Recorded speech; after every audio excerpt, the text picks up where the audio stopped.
I haven't seen Navin. He's usually here.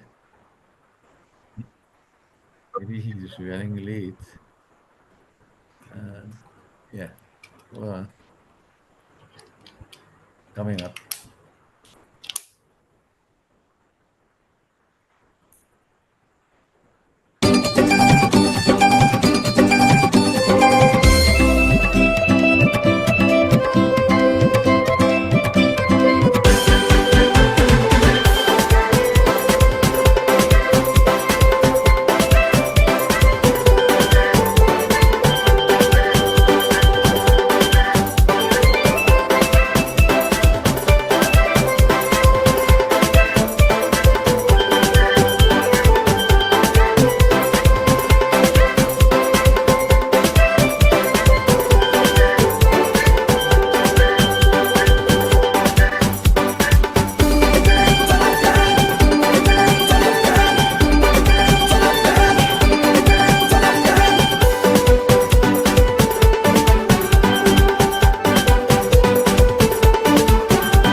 Welcome, ladies and gentlemen. Namaste. Assalamu alaikum. Good evening, good night, or good morning to all of you.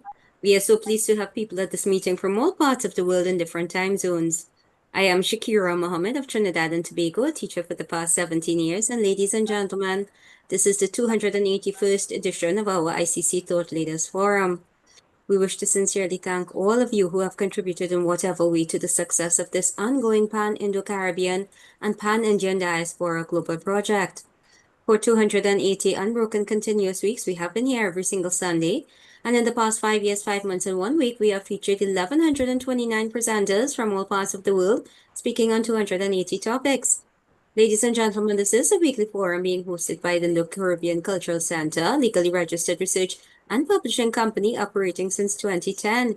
And in order to continue this weekly program and to make it bigger and better, we are kindly asking for suggestions and volunteers. If you give a donation, your name will be placed on our poster and all promotional materials, and you can contact Dr. Kumar Mahabir for details. I'll introduce our moderator today, who is Shalama Mohammed, the co-director of this ICC Zoom platform, who is a business teacher and researcher from Trinidad and Tobago. She obtained her master's degree in business psychology from Franklin University in the USA. Shalama, welcome. Thanks so much, Shakir. Assalamu alaikum, everyone. Namaste and a warm welcome to all of you. Thanks so much for choosing to be here with us. This program is being recorded on Zoom and live streamed on the YouTube channel of the Indo-Caribbean Cultural Center. So I'd like to say welcome to all of you on YouTube at this time. To avoid intrusions from trolls, our IT manager has muted everyone. So speakers, please, as we were saying earlier, please do not admit anyone, do not unmute anyone, and do not allow anyone to share your screen. Thanks so much for your cooperation. Today, we are talking about the state of mental health of Indians in the diaspora. World Mental Health Day was observed on Friday, October 10th, with the objective to improve knowledge, raise awareness, and mobilize efforts in support of mental health around the world. Mental health is our emotional, psychological, and social well-being, impacting how we think, feel, act, and handle stress to make choices and relate to others. Ayurveda, the traditional Indian system of medicine, approaches mental health from a holistic perspective, integrating the mind or manas, the body or doshas, and spirit or atma. It considers mental well-being to be a key component of overall health, emphasizing that harmony in these three areas leads to a happy, balanced life. Good mental health then enables individuals to realize their potential, cope with life's normal stresses, work productively, and contribute to their community.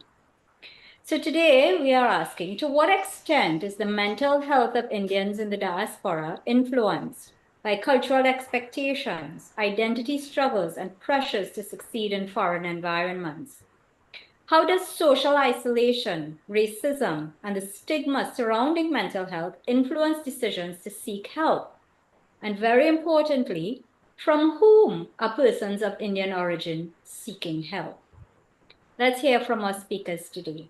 And I'd like to introduce firstly Dr. Satya from India. She's a postdoctoral fellow at the Indian Institute of Technology. Her research interests include mental health, the history of famine, indentureship, colonial medicine, and colonial architecture.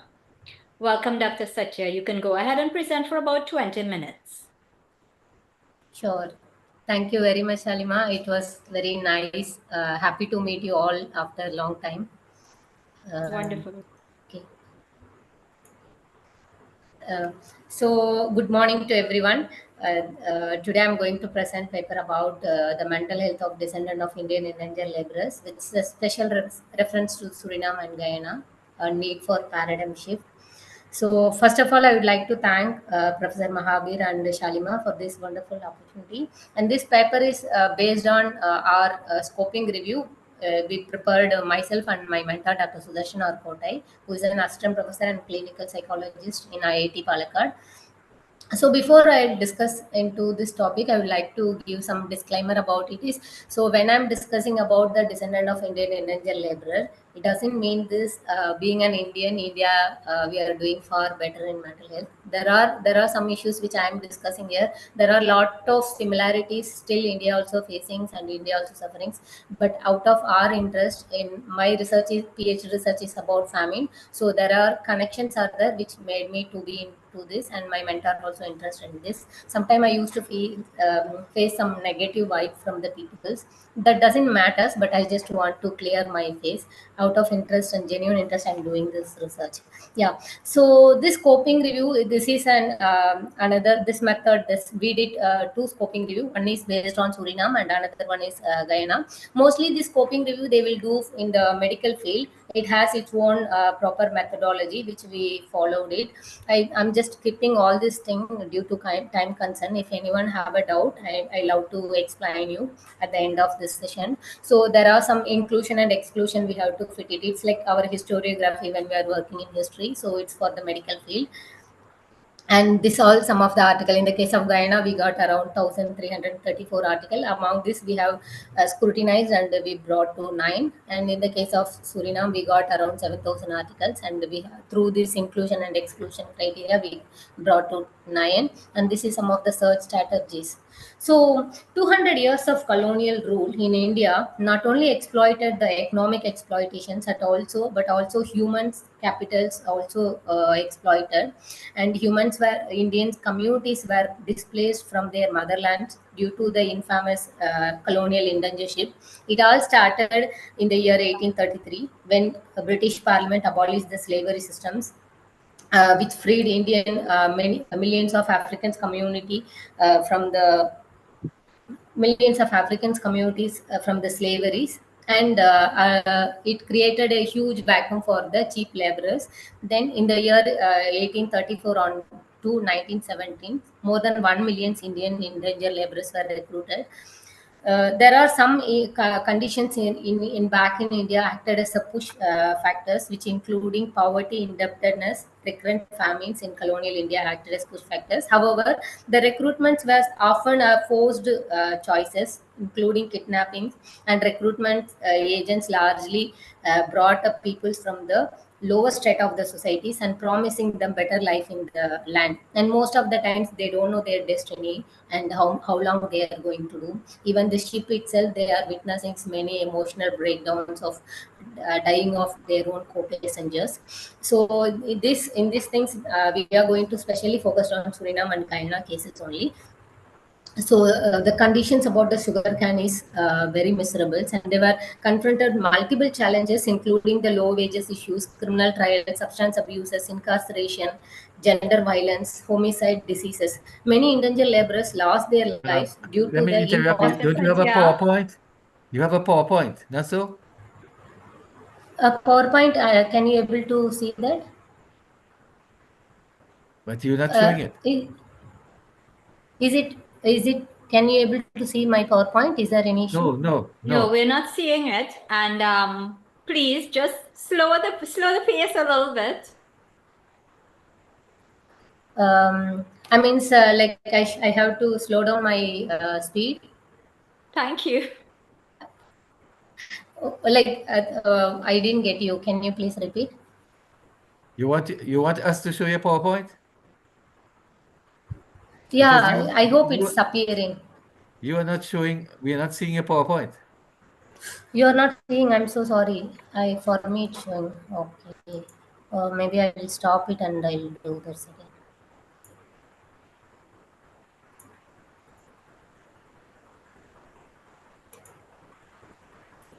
Oh, you didn't see any Yes, of this right. thing. So continue from where Oh, okay, you okay, stopped. okay. Okay, Yeah, this is some of the methodology I have followed. This is some of the inclusion and exclusion criteria. yeah, This yeah. all the Guyana flow chart, and this is for the Suriname, and this is a search strategy. Then this is my introduction. So, regarding the conditions in the plantation regions was very miserable. Peoples were undergoing many issues, particularly the breach of contract was considered as criminal offences. This already we know this, and most of the people who were recruited here as young people between 20 to 30 years, and their working hours ranges from 11 to 18 hours. And due to the heavy workload, people were in a position to take the opiums and other substances. And this during this late 19th century, these colonial officials incarcerated the indentured laborers who were disobedient, unproductive, and unruly in prison. The mental health asylums also aligned with the state and plantocracy. Disobedient and unproductive were kept, and they were declared as many mental health distress, including mania and dementia. And recruiting lesser number of women led to the competition for the female sexual partners, resulting in the breakdown of marriage as a social systems. And they also undergone many physical health issues and mental health issues, including the physical health issues, yellow fever, cholera, malaria, dysentery, hookworms, and other infectious diseases. Particularly, the lung diseases was 3 times higher than other ethnic groups. Indians were facing these issues. Hence, often this endangered system is called as another system of slavery or another form of slavery, and it continued till 1917. So, regarding the mental state of Suriname and Guyana is in 2014, Guyana ranked first in as per the per capita in the world, and according to the WHO. Again, though government and NGOs they took some initiatives, but still in 2019 again it ranked second. And in the case of Suriname in 2024, Suriname got sixth place in worldwide suicide rates, and 36% of them were the adolescents. And in these both cases, Indians were over represented, or Indians were the high in these mental health issues, or high suicide rates were found among them. So this is some of the causes which we drawn from the selected 18 articles. It's not our conclusion. So this 18 articles we're talking about some of the reasons why this Indian descendant of indentured laborers facing these mental health issues. So almost every articles directly or indirectly pointed out the economic conditions as one of the major determinants of mental health issues. Both these countries are lower and middle income countries, and unemployment was widespread phenomenon. In 2016, particularly, Suriname faced the third highest inflation rate globally, and economic outcome negatively affected the people's welfare. Decrease in incomes and unemployment are two risk factors that affected the people's well-being, with the symptoms of anxiety and depression. And Kundar stated this: the adverse economic conditions increase the psychological distress among these Indian communities, particularly low income, unemployed, low educated people face severe mental health issues as compared to the educated and high income groups. And in the case of Suriname, Nikari is one of the districts where 70% of the Indian communities are living. But these peoples highly depend upon the agriculture is their only optional, except and in few cases there is a limited chance for the economics. So they were in a position to depend on agriculture. That is one reason. The second reason is it is easy for them to access to the pesticides, which is very much available in their agricultural. So more than 80% of the suicide cases related to these particular peoples comes from this as one mean of suicide is pesticide. Then relationship issues, particularly authors those who are discussing about Guyana, they were discussing they are discussing this.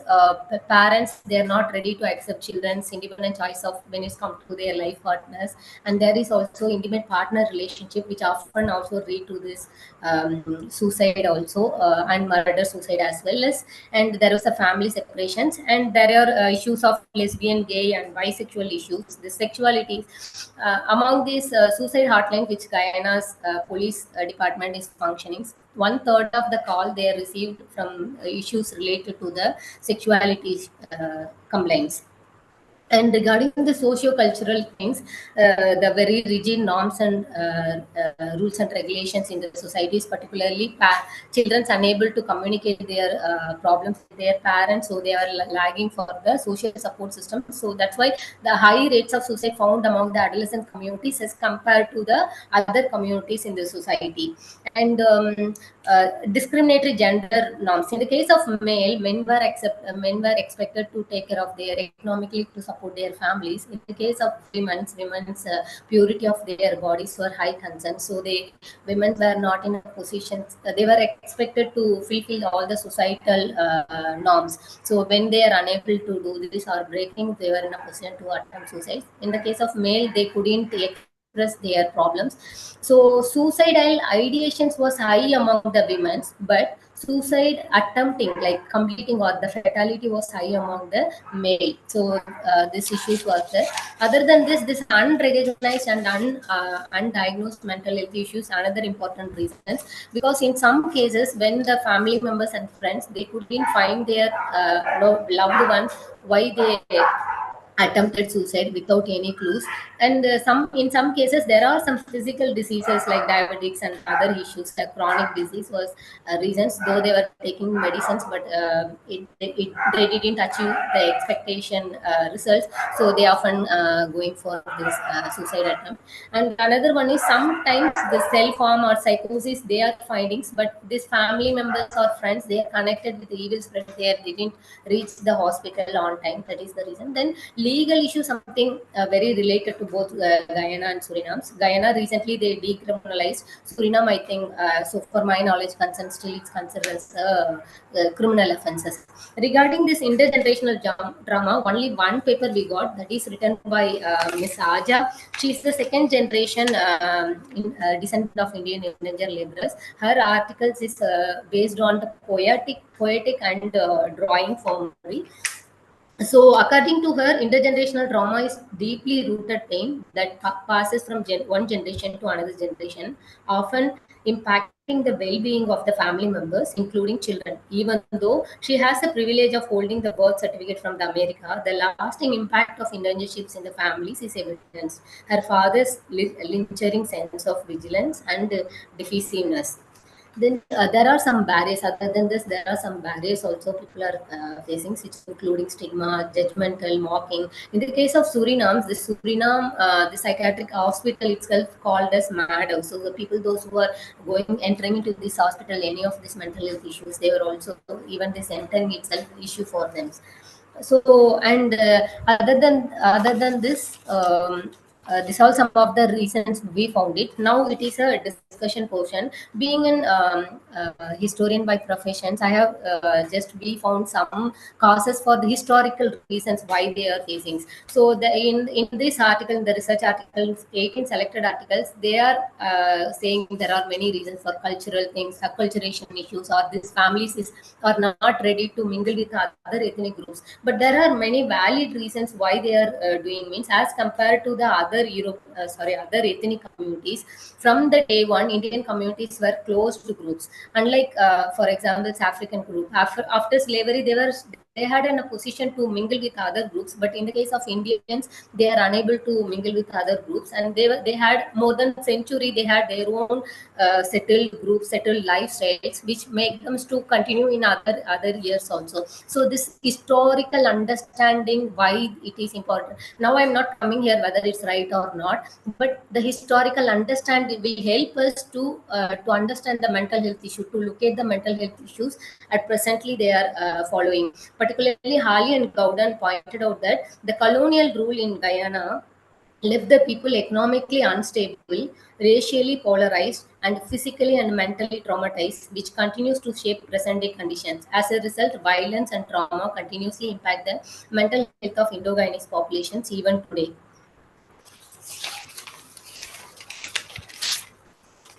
And these mental health issues, it's not only related to Suriname or Guyana. There are some other wherever Indian communities were recruited as indentured laborers. All these, particularly these global South countries, are facing these mental health issues. For instance, in the case of Fiji, 90% of these suicide rates are related to the Indian community. Those are only 50% of the total population.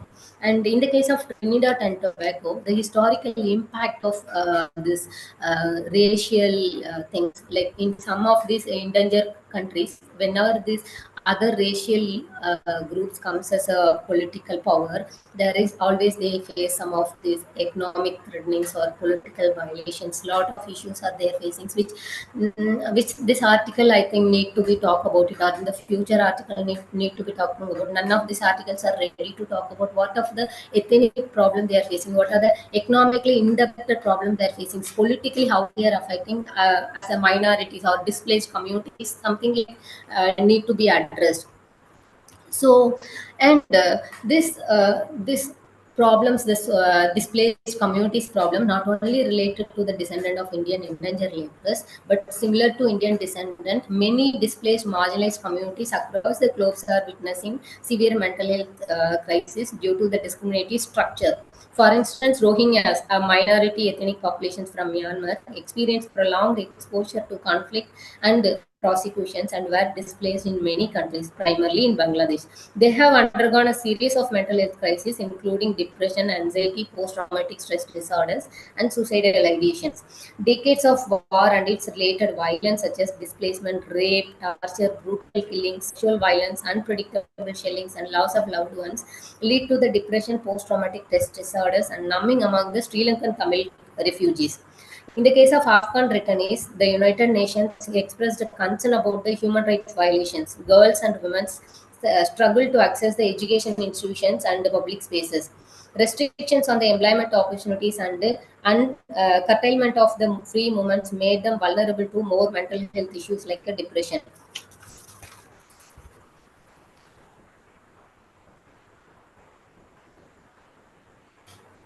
Then there is a need for the paradigm shifts. All these instances made us to realize this. There is a need to shift the direction from of mental health research in these countries from the biomedical, individual, familial perspective to structural, right-based perspective that attend to systemic changes, cultural trauma, and historical influences of indigenerships and socio-ethnic concentrations, political economic opportunities.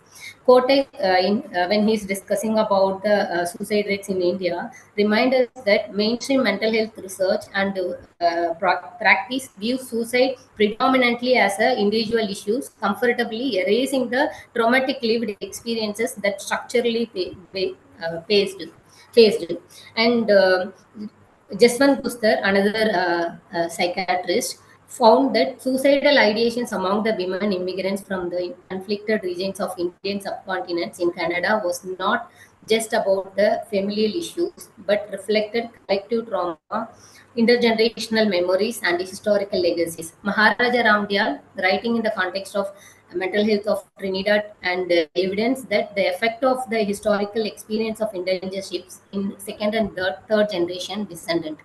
Ali mentioned this colonization is a multifaceted process that extends beyond the controlling land and wealth, exerting dominance over various aspects of colonial people's life, including social, political, cultural, economic, and psychological domains.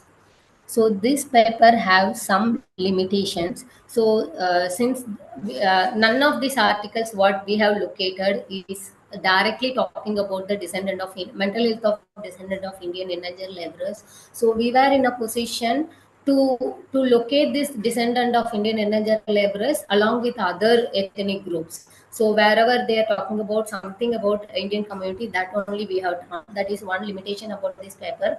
Then among our inclusion and exclusion criteria, we have said pure reviews journals which published in the English language, which is available in the online. So in this case, we might have missed some potential good works, which might be the grey literature, or which might be in other languages that we might have missed. That is another things. And all this group, this 18 article is a small group of things, and coming to a one derived conclusion based on this 8 article is need to be reconsidered. And the fourth limitation about this paper is all these papers are written based on the census report taken in 2012. Because of corona, after that no, this census are not taken, so this data need to be reconsidered. Though there are some limitations are there, this is also scope, giving some scope to do more research, particularly exclusively to deal about the mental health issues of this particular community. So thank you very much.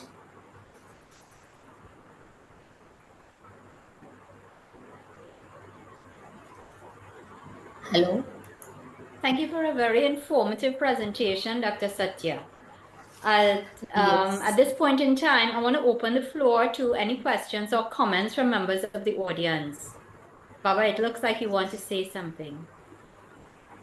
So for those of you all who do have a comment or you'd like to ask a question, please raise your electronic hand, which you will find in the reactions button at the base of your Zoom screen, so that we can call upon you. Those of you who are on YouTube, you can go ahead and type your question or your comment in the chat, and we'll be able to filter it here. Baba, go ahead, please. You can unmute your mic and ask your question.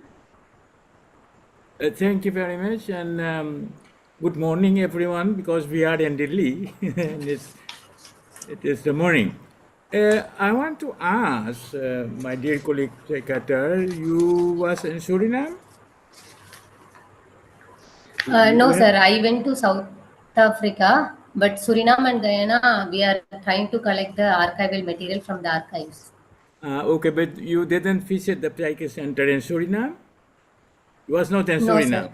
Oh, my question is, now countries, the colonized countries, they have some trauma. They have. And when the psychiatrist is going to have a consult, they do not understand their problem. And we have put a system called transformational psychiatry. That means you have to leave the knowledge what you have to go in the culture, religious, etc. You know, in Suriname we are calling washi, snan karna, nahana. So that helps a lot to clean their negative. Do you know these things in South Africa that you met? And Hindustanis has too. There is a difference between the cultural groups. Thank you. And so in the case of Suriname, there is some traditional healers are there, but most of the time the psychology or psychiatric field are most Eurocentric or American centric, and they are trying to impose this Eurocentric ideologies. Because of this traditional values are losing it, though it have this. For example, in the case of India, there is a Mahanubhav temple in Maharashtra. So in these temples, these women, those who are domestically abused, they couldn't settle in this family life. They are going and taking asylum in this Mahanubhav temple, which is famous for psychosis treatment. That is one thing. Second thing is WHO itself stated this schizophrenia. This Indian community, particularly in Suriname, the high rates of schizophrenia diseases was cured, positive results because of this familial and cultural setup. But that is kind of overlooked, or it's not concerned because of this European centric or westernized cultural things. That is something traditional things need to be more concentration need to be given. Okay, one example. I have some patients here in Darbhanga, and one case is this man is maybe 35 years old, and he told me, he said, Baba, I feel something is in my house. Just I'm feeling, and whole the family is getting ill. Daughter don't know, they didn't know what to do. We say, okay, come. And I've given him some saman to make a snan karna. You know, the ritual way, just the ritual way. What are you doing? You know, uh, he did that. And I did not tell him what is going to happen with him after this wash. Okay. The next morning he came, he told me, Baba, I have seen what is in my house. Two Oh. peoples are there. They were died and they never get Atma Shanti. You know, and I told him, go and do the ceremony with Hanuman Chalisa. Why I was Oh. in, in Netherlands, he called me and he said, oh, let me hear the Hanuman Chalisa. Do you hear that? And go and clean your own house with something I gave him. Today he is very happy. This happened 3 months ago, ma'am. In here in Oh, India. great. क्या बात है आपके इसको पता है ये बात को है ना Yes, great. Okay, that is what I wanted to tell you, that there another paradigm to cure a lot of symptoms of illness according to the mental health, etc., etc. Dhanyavad. That is Thank great. you. Thank you very much. Thank you, sir. Good, thank you. Robbie, go ahead, please. So, namaste to Ms. Satya. Hello, sir. Yes, sir. Hello, yeah. Well, I'm a pundit as well, and I run something called the Hindu Prayer Hotline in Trinidad. It's a voluntary Okay. service. Uh-huh. I'm a teacher. I'm not really a psychologist or a psychiatrist, but it's a voluntary hotline. And my question is that I know you mentioned homosexuality and you mentioned about relationships. But the data we are receiving here is not lodged anywhere because it's taboo, to be homosexual and or to be having an extramarital affair. Even if it leads to suicide, nobody gets the data. Nobody really knows. So I want to say that for every reported case, so people may say there probably is 100 more in that similar situation that is not reported because of the stigma of having a gay. Nobody wants to say my cousin killed himself because he was a homosexual, or my uncle had an ex-wife and they're having problems in their relationship. So how do we get the correct data, and how do we reach these people? Because my Hindu prayer hotline is not something I didn't really start it to get thousands of people coming. I started it to be a something that I think other groups, whether it be Hindu, Christian, Muslim, they should emulate in their own organization as an outreach to the public. Because people are quite religious. The Indian people are quite religious people, whether they're Hindu, Christian, or Muslim, and they may turn to a religious leader. The problem is that the religious leader needs to know not to tell anybody about it. He he cannot tell it to his congregation. He has to keep it, and he has to understand it's something he has to do privately, and not bring them out to the mosque, to the church, or the temple, for that purpose. He can tell them come, but not to deal with it in a public forum. So again, I just want to summarize. We have a lot of data out there that is not reported, and we can't help people if we're not there on the outside. Okay. Yeah. Thank you very much. Yeah, thank you for this question, sir. And like, I'm a historian, but my mentor is a psychiatrist. I think the same issues which you are saying, we are also facing in India also. Like many, particularly this LGBTQ plus people's their issues, and it's mostly unreported in the case of India also. We are like, I, as of now, to be frank, I don't have any answer. Like being an historian, I think I need to read more about psychology to answer for your questions. To be genuinely, Yeah, Thank you no, thank you. both. Thank you both. Dr. Mahavir, you have a Yes, question. thank you. Thank you, Ms. Shalima, for allowing me. Um, The question is, I see you have done comparison, looking at Guyana, looking at Suriname to some extent. And I am sure in your research you would look at other diaspora countries, Mauritius, Fiji, and so on. But why is it that in Guyana, what is it about Guyana that makes suicide rates among the highest in the world? What is it about that place? What is happening there? Okay. Sir, the one thing is until 2024, suicide attempting is a criminal offense. That is one reason. Then the second, actually, we are trying to enter into this field. That's the reason why we did this scoping review. So according to this scoping review in Guyana, the highest suicide rates, this research articles are talking about due to this relationship issues, socio-cultural issues, economic issues. I strongly believe this economic issues is more important, which determines this other issues. Kind of unemployment is there. This most of these peoples are related to the agricultural backgrounds, particularly in Nikari. Nikari, 70% of the Hindus are Indian communities are living in the Nikari. This the only job opportunity for them is agriculture. So this agriculture, they're like in India also. This agricultural community suicide was high among the India also, because there is not that much livelihood they will earn from this. And other than this, they also couldn't go for higher education also. That is one thing. Second thing is the infrastructure facilities also failed in somewhere.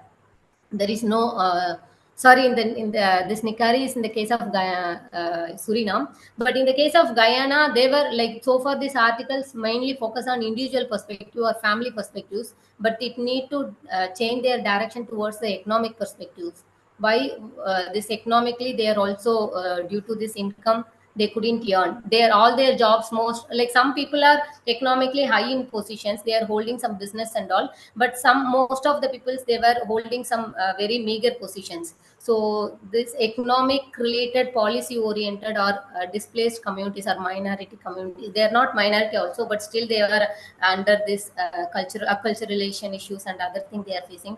There is a need for to focusing cultural oriented and economic oriented policies, and that's something lagging which make them to be more suicide prone. Okay, good. Thank you, Dr. Gopala Kitchanan. Yes, good evening. Good evening. First, Good I evening. would like to thank Mrs. Satya. I would like to know, I think she is from India. I would like to Yes, know sir. whether in English newspapers, in South Indian English newspapers like Hindu or Deccan Chronicle, how many articles about has been published or been published until now? I don't know exactly About endangered laborers. this problem. About the endangered laborers, sir. You're asking about endangered How laborers. many articles have been published? Exactly. Sir, Exactly. actually, that is a problem also. Like recently, also we both wrote. Me and my mentor wrote one paper for this both Hindu and Express we sent. But even in this Indian curriculum, internship is not that much attention was paid. That is also my concern. There is an most of the people, they are not aware about there is some internship, and there are millions of Indian communities living abroad. Even after I came from Africa, I shared my experience with the people. They are very much, oh, this kind of culture is available. Indians are living, they still are following like that. Because according to them, Indians are living in USA or UK, something like that. No, they couldn't imagine this Africa, South America, they're living. This paper also, as you mentioned, this is very meager. But now, we are not going to stop again. We are going to write it as much as we possible. We are going to write, but very meager, very meager. I can say this even in a month also, month one paper coming about internship also, I never seen. It's not, but it need to be. Like I'm going to write one paper in November for this African entry, like Indian entry into the Africa, to the Tamil Hindu Tamil article. That means history is already very poor in India. Historiography is very easy, decent. And now, Like, sociologically, it is even poorer, if I understand you. Yeah, I think in the academic curriculum they are mentioning about I the have finished the internship, question. like when it's come to the Gandhi, Mahatma Gandhi, and the related internships. But I feel like it should come as a whole. At least one chapter should be the internships in the social science. At least ninth and 10th in the higher education class, it should be there. I feel like that. That is like they are discussing about internships, but not that much. At least one chapter completely need to be discussed. Good. Thank you, Thank sir. you very much. Very, very interesting discussion. Dr. Satya, I want to thank you very much for contributing. I want to move on now Thank you to our very much. next speaker who will add value as well. And this is Dr. Albert Prasad from England. He's affiliated with the Institute of Psychiatry, Psychology, and Neuroscience at King's College, London. He's the chair of the World Psychiatric Association's Geopsychiatry Special Interest Group. Nice to have you, Dr. Prasad. Welcome. Thank you very much. Can you see the screen? Can you see my presentation? Yes, we are seeing your presentation. Would you like to put it into slideshow? Yes. How do I do that again? It's a thing here. Yeah, that's right. Okay. Yeah, just look at the top of your screen. Look That's at it. Yep. Yeah. He's Yeah. doing Good it. now. You can go ahead for 20 minutes.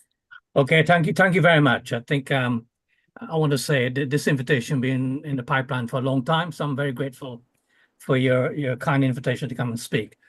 What I'm going to talk about is basically I'm going to give you a roller coaster ride on the geopolitics of the Indo-Caribbean and indentured community, and then fit it in and then talk a bit about depression.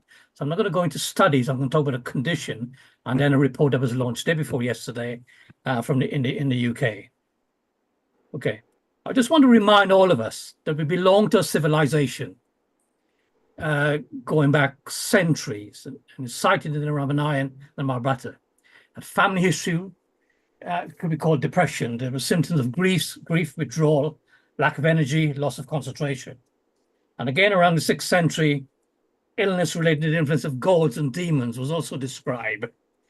3000 BC, madness was described as endogenous and exogenous. So we need to own that we belong to that civilization and that Western medicine came long after this. So the science of this civilization has been around a long time. I've cited two interesting papers. There are many papers written on this, but there's two papers there. If you want to follow this up, I'm sure the organizers can let this be known to you, or you can share my slides and you can find it. Ladies and gentlemen, this is the world today. Mental health is embedded in all the factors of how we live. And the world is like a Rubik cube that we're trying to turn, but many parts of it is disjointed. Global austerity from 2010 has not resolved itself throughout the world. Hunger is still a major issue. Climate crisis is increasing.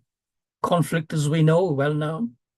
Food scarcity, suicides, mental illness, trauma.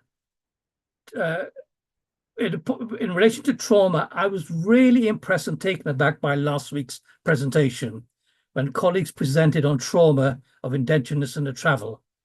And we've written something and we've been talking about ongoing complex trauma, stress disorder, not post.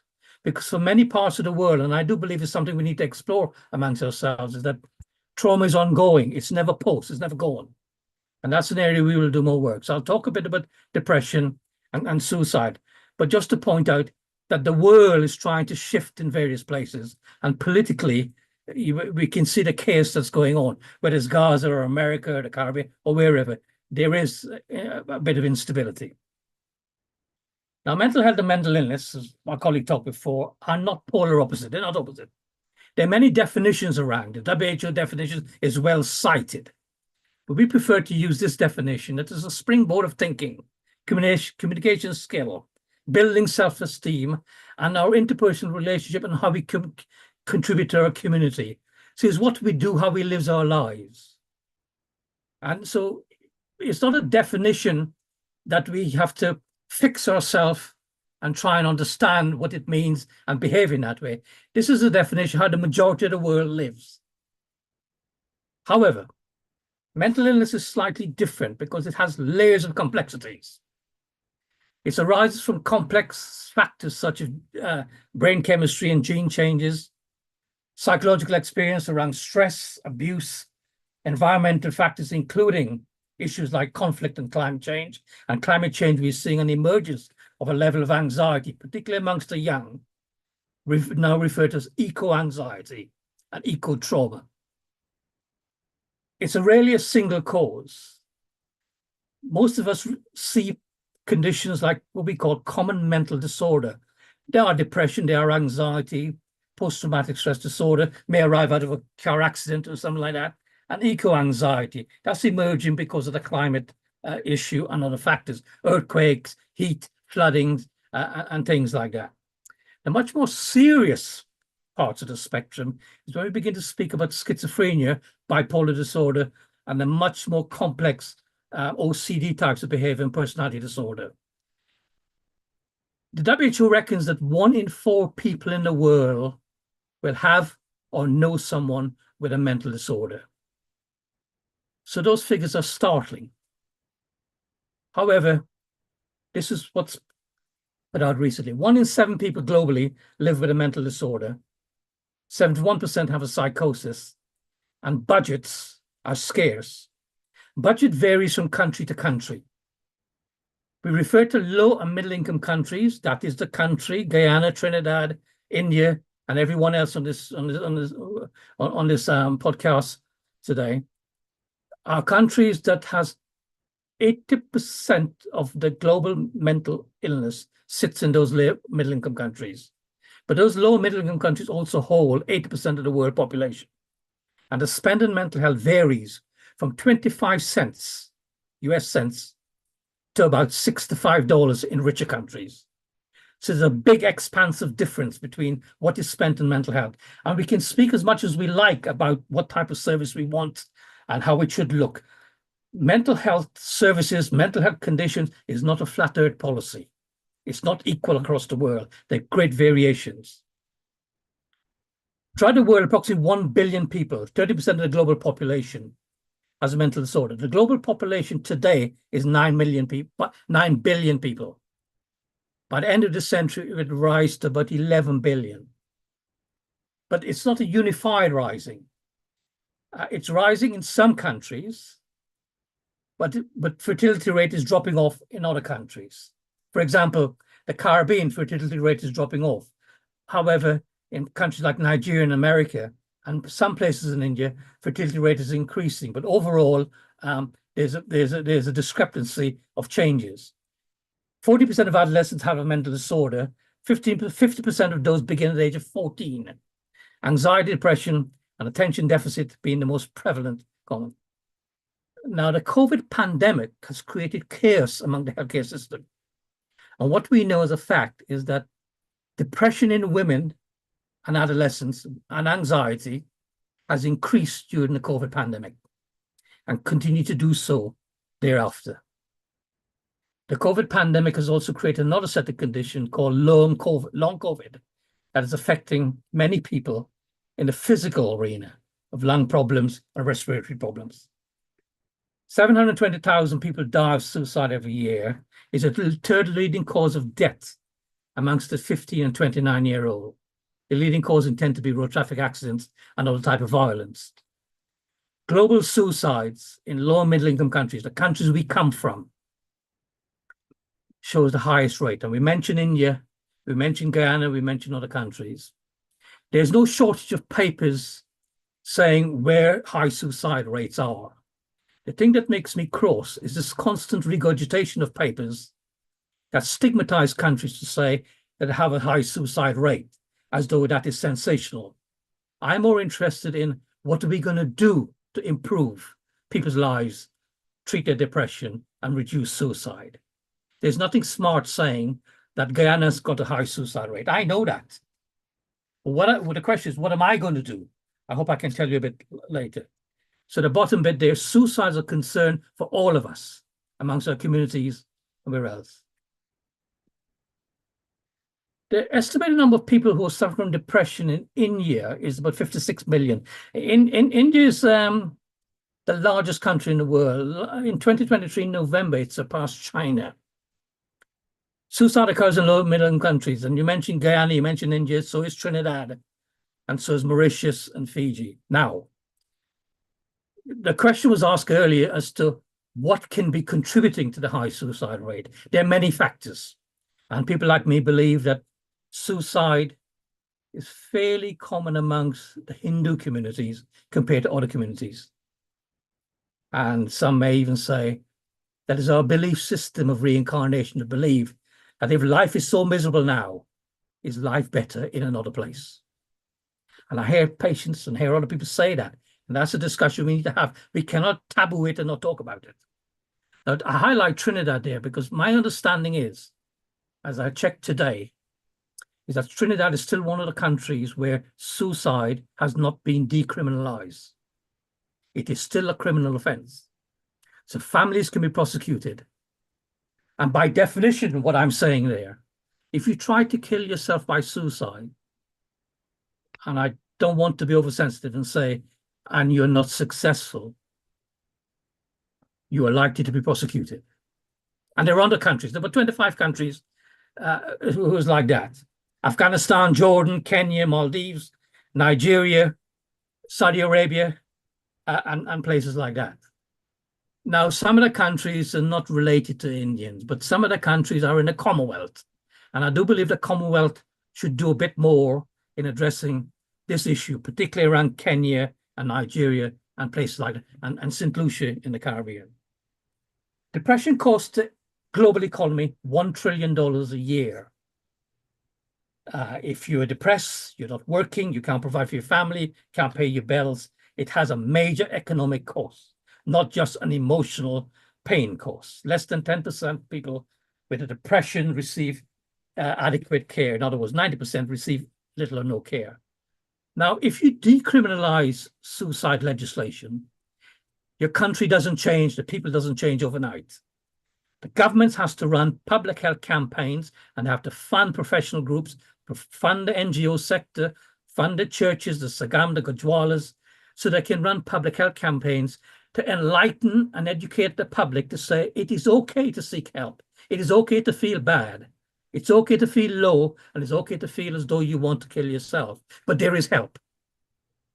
So educating the public is an important aspect.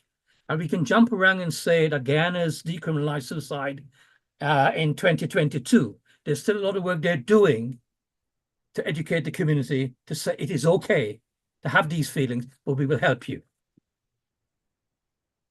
Now, the issue of indentured Indians overall, and my colleague earlier spoke about it, there are few studies. There are very little big studies, none I could find. There are major studies on South Asians in the UK. For 50 years, we've been doing major South Asian studies in the UK and major Afro-Caribbean studies in the UK. But ladies and gentlemen, this is the irony. People like me, indentured Indians, indentured in the Caribbean, do not come on the South Asians. The South Asians in the UK refers to people from India, directly coming from India, Pakistan, Bangladesh, Bhutan, Nepal, and places like that.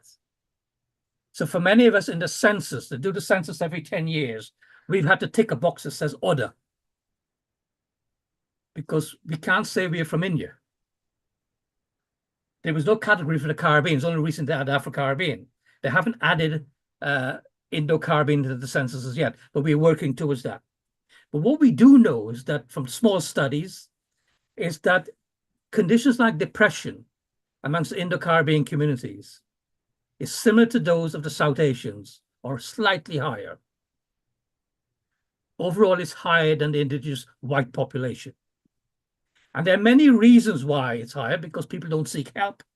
It's stigmatized. The way they express depression is not always recognized. And let me be clear, the way we will express our depression will be different from somebody from India. Our English, our vocabulary, the way we have metamorphosized our culture, it is different. I once saw a patient who says, my heart is so painful, I cannot go on. And that's a very common expression. 10% of pregnant women and women who give birth suffer from depression. Now, if you give birth and you're depressed, that's categorized as postnatal depression. The overall rates of postnatal depression in the Western world is about 15%.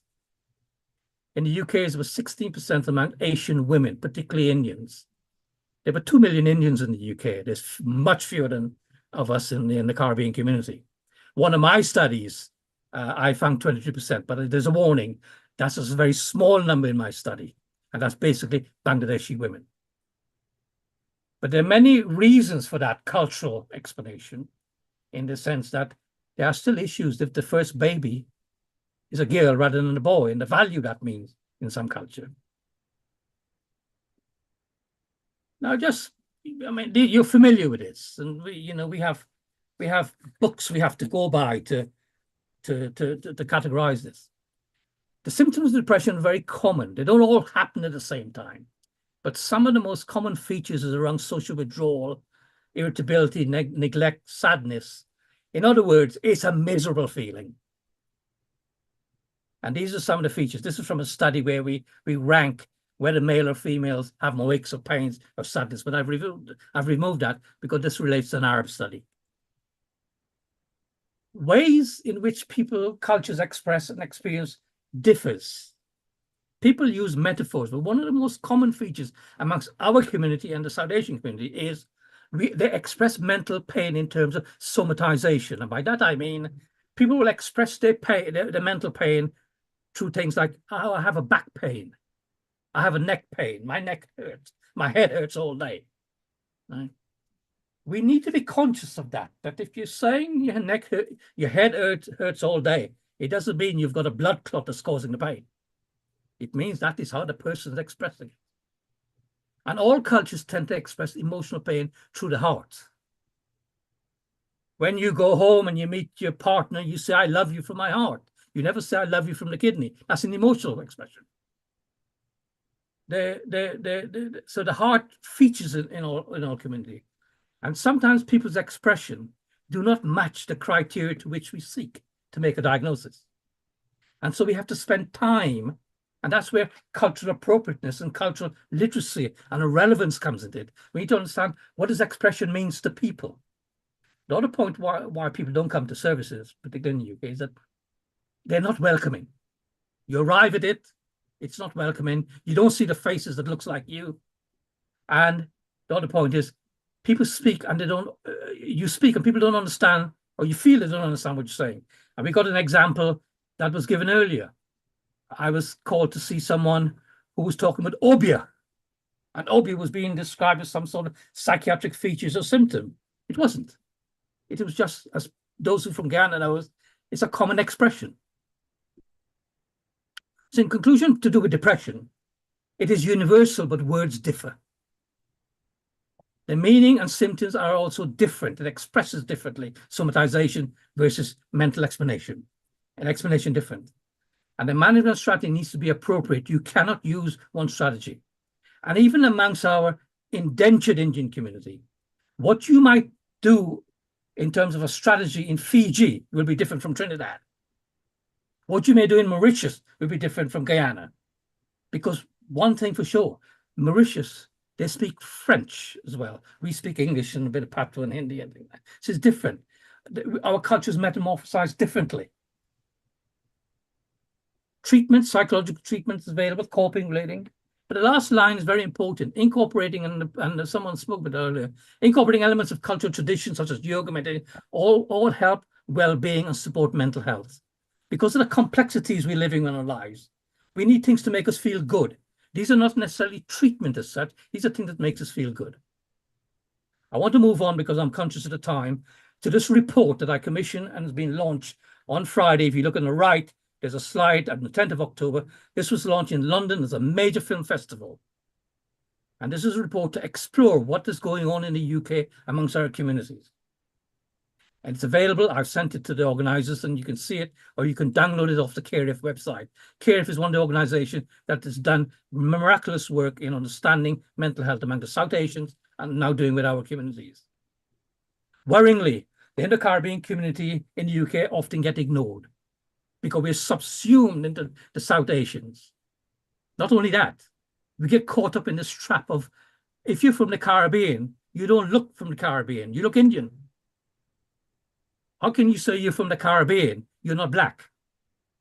And that is the mindset we have to cope with. Certain disorders are higher. We found evidence in that report that Indo-Caribbean communities also face physical health issues, cardiovascular disease, hypertension, diabetes, similar to those of India. But in comparison to the Afro counterpart, they tend to suffer more strokes. And when I was younger in training, I was always taught, always been told, that South Asians are at greater risk of cardiovascular disease, diabetes, hypertension, because of the diet. Whereas the Afro-Caribbean, more susceptible to things like strokes, because of the diet, because of lots of salt they use in the diet. I have not pursued that further because my specialism is different. They're vulnerable to suicides, I said earlier, and the paucity in health-related data, in other words, the lack of it, means as a country, we are unable to have strategies and policies to address the issue.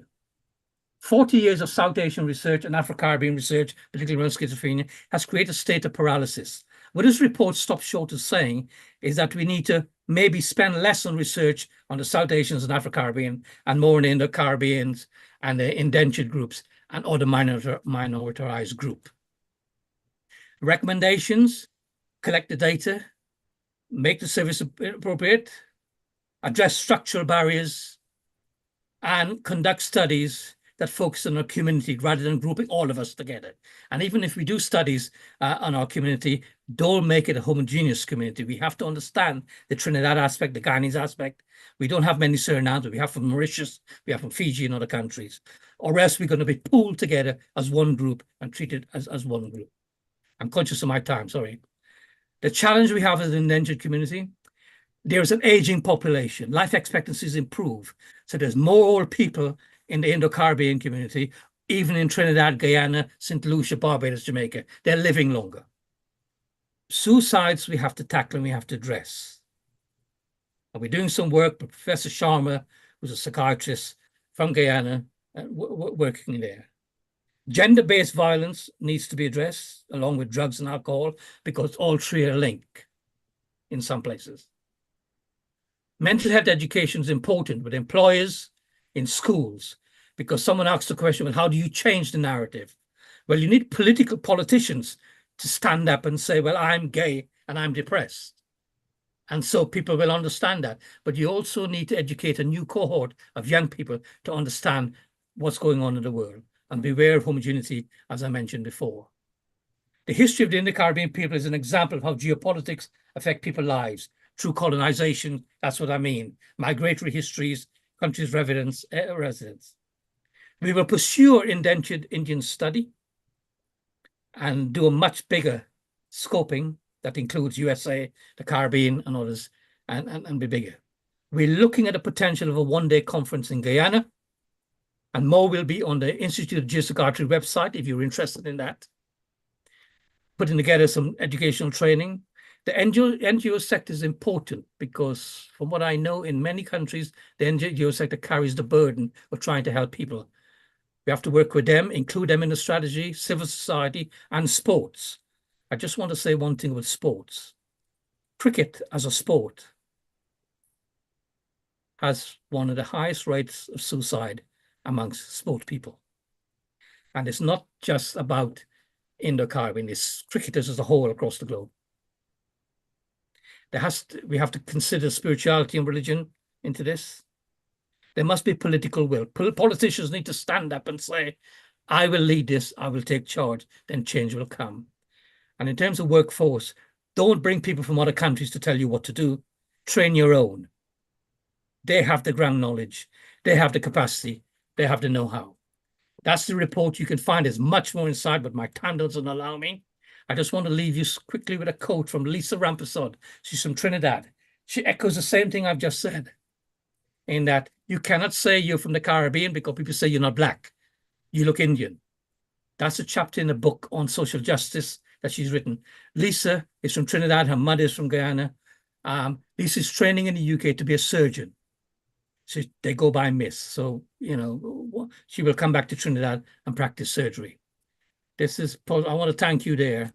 That is me. I wasn't too well at the time, but I want to say there is hope because there's a younger generation who's very much passionate about addressing the mental health needs of our communities. I know them, I work with them, and they're part of a group that I've set up. That picture there is in Padova University, and I'm sitting in a chair where Galileo did many of his lectures. And I was proud to do that, and that's the lecture. And if you look at that picture on the right-hand side in black, it says Shell Road. If you're from Guyana, you probably will know Shell Road. That's where I'm from.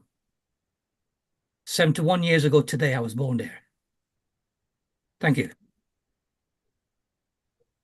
71 years ago today. So happy Yep. birthday. Thank you.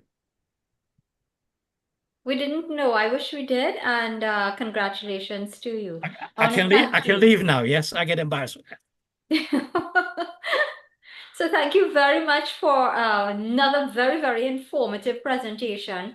And I would like to invite you all, members of the audience, both on YouTube and here, please go ahead, raise your electronic hand. Let's take a question. Let's take your comments. Even if it is that you put it in the chat, let's have this dialogue going. Dr. Mahavir, go ahead, please. Yes, thank you, Ms. Moderator, for allowing me. Dr. Albert, it's an excellent presentation, excellent research, and you have really brought new information to the fore that we didn't know, for example, the cricketers and all of that. My question is, why is it that among Hindus of all the ethnic groups that you have this high rate of suicide? I don't buy this karma explanation too much. Maybe it has some validity, but I'm sure there may be other explanation. And I feel that one of them, a major variable or factor, would be that there's probably little social support in the Hindu community. Over to you. Yes, I think you're right. There's no one single factor. Let me be clear. Because this theory has been put about a long time that we come from a culture that believes in reincarnation and life is better afterwards and things like that. When you don't have an answer, and there's no answer as such, people try to expand their repertoire of reasoning. I think social support is important. I think lack of education, poverty, social structures is important. Some data I'm looking at is that suicide from the farming community in a particular region is associated with crop failures and the feeling that you can't support your family because the crop has failed. Crop failures associated with people having lots of debts that they've taken out to run their farms and things like that. And when there's failure, people turn to drink and alcohol. And when you drink alcohol, as you know, you take drugs, it plays tricks with your mind. So your thinking changes. I do not want to simplify that. We just don't know why. But there could be many factors, and we need to explore it. And that is the difficult bit. That the way we can do it is to, sadly, someone dies, you then take some history from family and you get an understanding. But people like myself believe that a lot of suicide is associated with depression. And if you recognize depression, it may go a long way towards preventing suicides. Thank you for that. Dr. Sharanand. Thank you, Dr. G. And the question of Dr. Mahabir, it is very interesting. I was in Suriname, and I have had there a master class for policemen, for teachers, as social workers. One thing I have learned there, exactly the ratio within the Hindu society, not the Muslims, not the Hindustanis, the Hindu society is very high. In Nigeria was very high when I was there. Globally, one thing is very, very sure. Also here in India, the name is Saram. Saram, shame, large You know, when the father could not pay the rent of Zamindar here, he got everything lost, and one solution he has suicide. You can read that here in the studies of India. All over the world, the paradigm sharam in Hindu society is very high. The Creole has that not. That's why they have less suicide. We have to study this thing very, very fast. But their solution. I have given them the solution how you can recognize the pre-symptoms of coming suicide. So what do you think, Professor Ji, in London? Because you have mentioned one thing, I am black or not black, I am an Indian. We are not Indians. We are British, we are Dutch, we are Guyanese with Indian originality, Indian roots. I am not calling myself an Indian because I have a Dutch passport. However, you have mentioned about children who don't want to go back to their family roots. What about their identity? What are we creating in their hybrid identity? This is the second factor to go to the suicide. What do you think about this, Professor Ji? But I think you raised 2 points. The first point, I am Indian, and I'm proud of that. You have an Indian passport? You don't have to have an Indian passport. Okay, thank you. My soul, my spiritual being is in India. And when I go to India, though it's difficult to get a visa now for me to go to India, I always feel I've arrived back at something. So I must say, my choice, I'm Indian. Yeah. Colonization created Dutchness and Englishness and things like that. I mentioned the point about second, third generation changing. It happens with the Indo-Caribbean community. It also happens with the Indian community, the Pakistani community, and every other community. Something called people acculturate into society. They're educated, you know, if they're here in the British system, they may go to side schools and things like that, but it's well regulated. And they listen to music, they play sport, they have friends who mix, right? Okay. Our community here in the UK is very small, so there is not much exposure. There's also mixed marriages and whole series of things. So the world is changing. We cannot be static as a culture. We cannot be static as a race. It's changing, but we have to make accommodation for that and respond to that.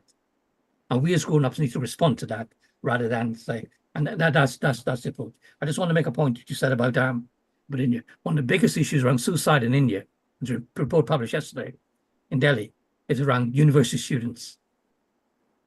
And another thing that's happening in universities in India is around rapes and gender-based violence in the universities. So I think they can tackle that. You know, some of these things can be tackled. You know, you could you could prosecute those who do rapes and things like that, and you have to come down first rather than spend 2-3 months trying to find a person when you know damn well where the person is. So that's my 2 comments, I think, to the questions you asked. We have a different meaning about being Indian or have an Indian naturality. But that can be.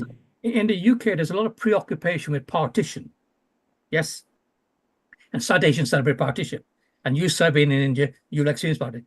To the Indo-Caribbean community, I will respectfully say, partition means nothing to us. Exactly. Indo-Caribbean citizens. Yeah, but so is Fiji. So is those Mauritius, because when our great-grandparents left India, there was no partition. So, you know, many will find it difficult. They see Pakistan as a cricket team, Bangladesh as a cricket team, but to comprehend it, about war and partition, it's not taught in India, and it's not taught in the UK. Yes, so therein lies the explanation in some cases.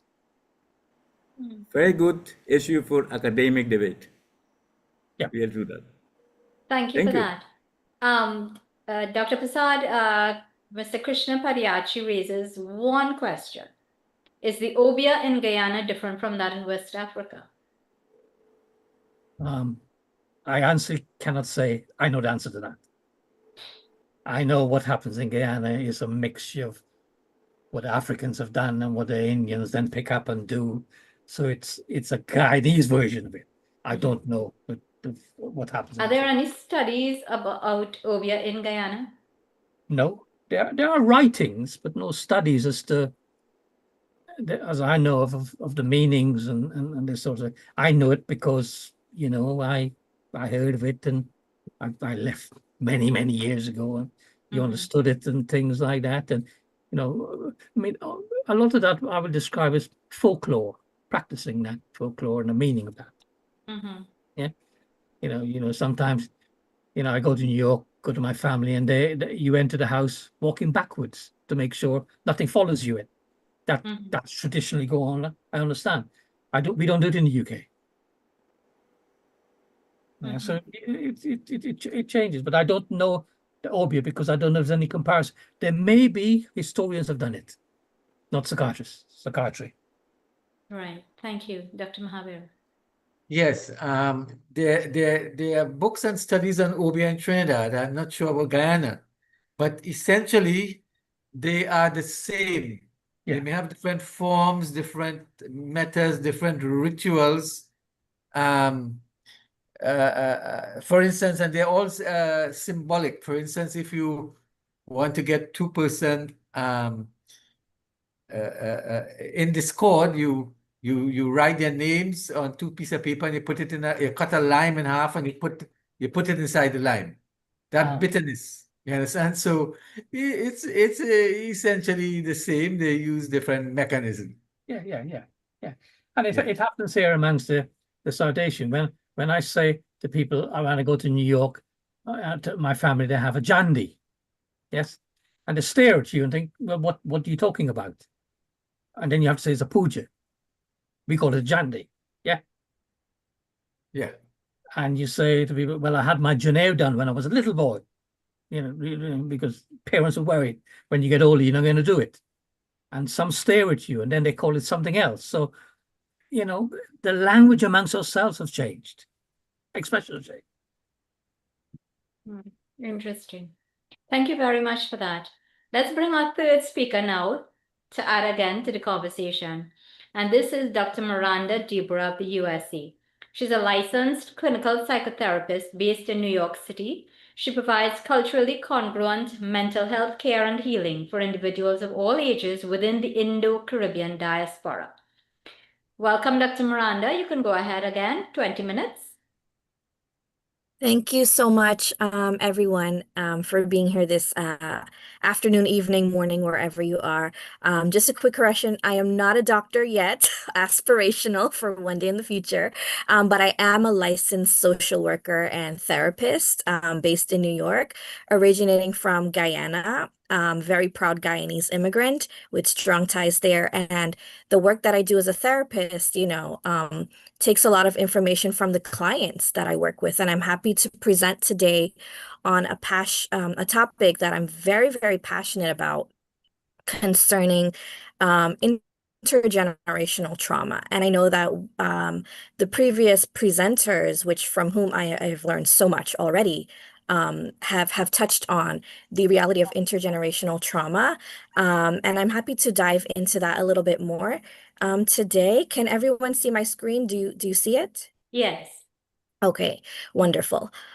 So for me as a therapist, it is impossible for me to work with clients who descend from indentured lineage, from Guyanese backgrounds, Trinidadian, Surinamese, Jamaican. I have the privilege and fortune of being able to work in direct one-on-one, therapeutic work with them. And I cannot speak about mental health without going back to our roots. And because what I see in so many of my clients, what what they're presenting with, the symptoms that they're presenting with, are heavily linked to our indentured ancestral history. And it brings me to, the importance of recognizing and reckoning with intergenerational and historical trauma as part of our lived realities and narratives. And, just as a refresher for many of you who I'm sure already know, intergenerational and ancestral trauma is trauma experienced by your ancestors or a traumatic event that began years prior to the current generation and has impacted the way in which individuals within a family cope with and heal from trauma. And historical trauma is the cumulative emotional and psychological wounds that are carried across generations. It is not just about what happened in the past, it is about what's still happening. And which tells me that our history is still very much alive in our present day. I think oftentimes people growing up, we would hear, well, we descend from, indentured laborers, our forebears were from India, and we are in the here and now. But in the work that I'm seeing is that we are carrying those residual psychological wounds. And especially, a topic that really interests me in the mental health field is that of epigenetics, which is the process by which genes are switched on and off, the changes of which are inherited by later generations. This means that our literal biology, our DNA itself, has been changed. Our ancestors' DNA was changed on those plantations because of the intense stress and life experiences that they endured. And as they went on to have children and descendants, that was naturally passed down. And this is a reality that it is fairly newer in the field, but through the work of, for example, Dr. Rachel Yehuda, who is a Jewish psychologist, as she has learned from being a descendant of the Holocaust, the survivors of Jews who were interned in concentration camps, and many of her ancestors perished in those experiences. What she has gleaned in her work in the Jewish community is that the things that happen in prior generations to parents and grandparents, and even further down the line, they do matter. They remain relevant, not just as a historical narrative, but as a biological reality. It is living in our bodies. And I wanted to just highlight some of other historically oppressed peoples that I think growing up in school, I often read about descendants of enslaved peoples, the indigenous tribes of North America, Holocaust survivors and their descendants, Japanese internment survivors, the Aboriginal people, the First Nation peoples across the globe, the Sami people of Scandinavia, the Romani people who also were subjected to life in the concentration camps, Dalits of India, and survivors of genocide, to which, is still happening in this very day and age. All of those are historically oppressed people. And yet what I have found is that those of us who are descendants of indentureship, we are left out of the narrative of historically oppressed people, but that is our reality. And in those groups where research is being done to speak of the historical trauma that they have experienced, what is being found is that some of the observed responses to historical trauma, intergenerational and ancestor trauma, may include signs of overall poor physical and emotional health, including low self-esteem, depression, substance misuse, and high rates of suicide, topics that have been touched upon today. And bringing that back to the diaspora within the, the indentured community, if we think of the fact that indentureship replaced slavery on those plantations across the globe, what we are seeing is that the legacy of slavery has a mental health effect on their present day descendants. And if our ancestors, replaced them in those similar conditions, if the legacy of slavery is psychopathological, then indentureship, of which there at the time 2010 when this research was delivered, if indentureship would likewise have been unhealthy.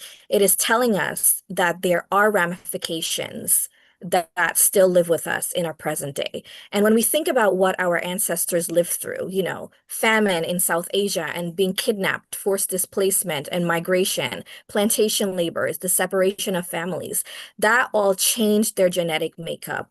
And they, from my theories, through that intense stress, they had no choice but to default to living in what we term as survival mode.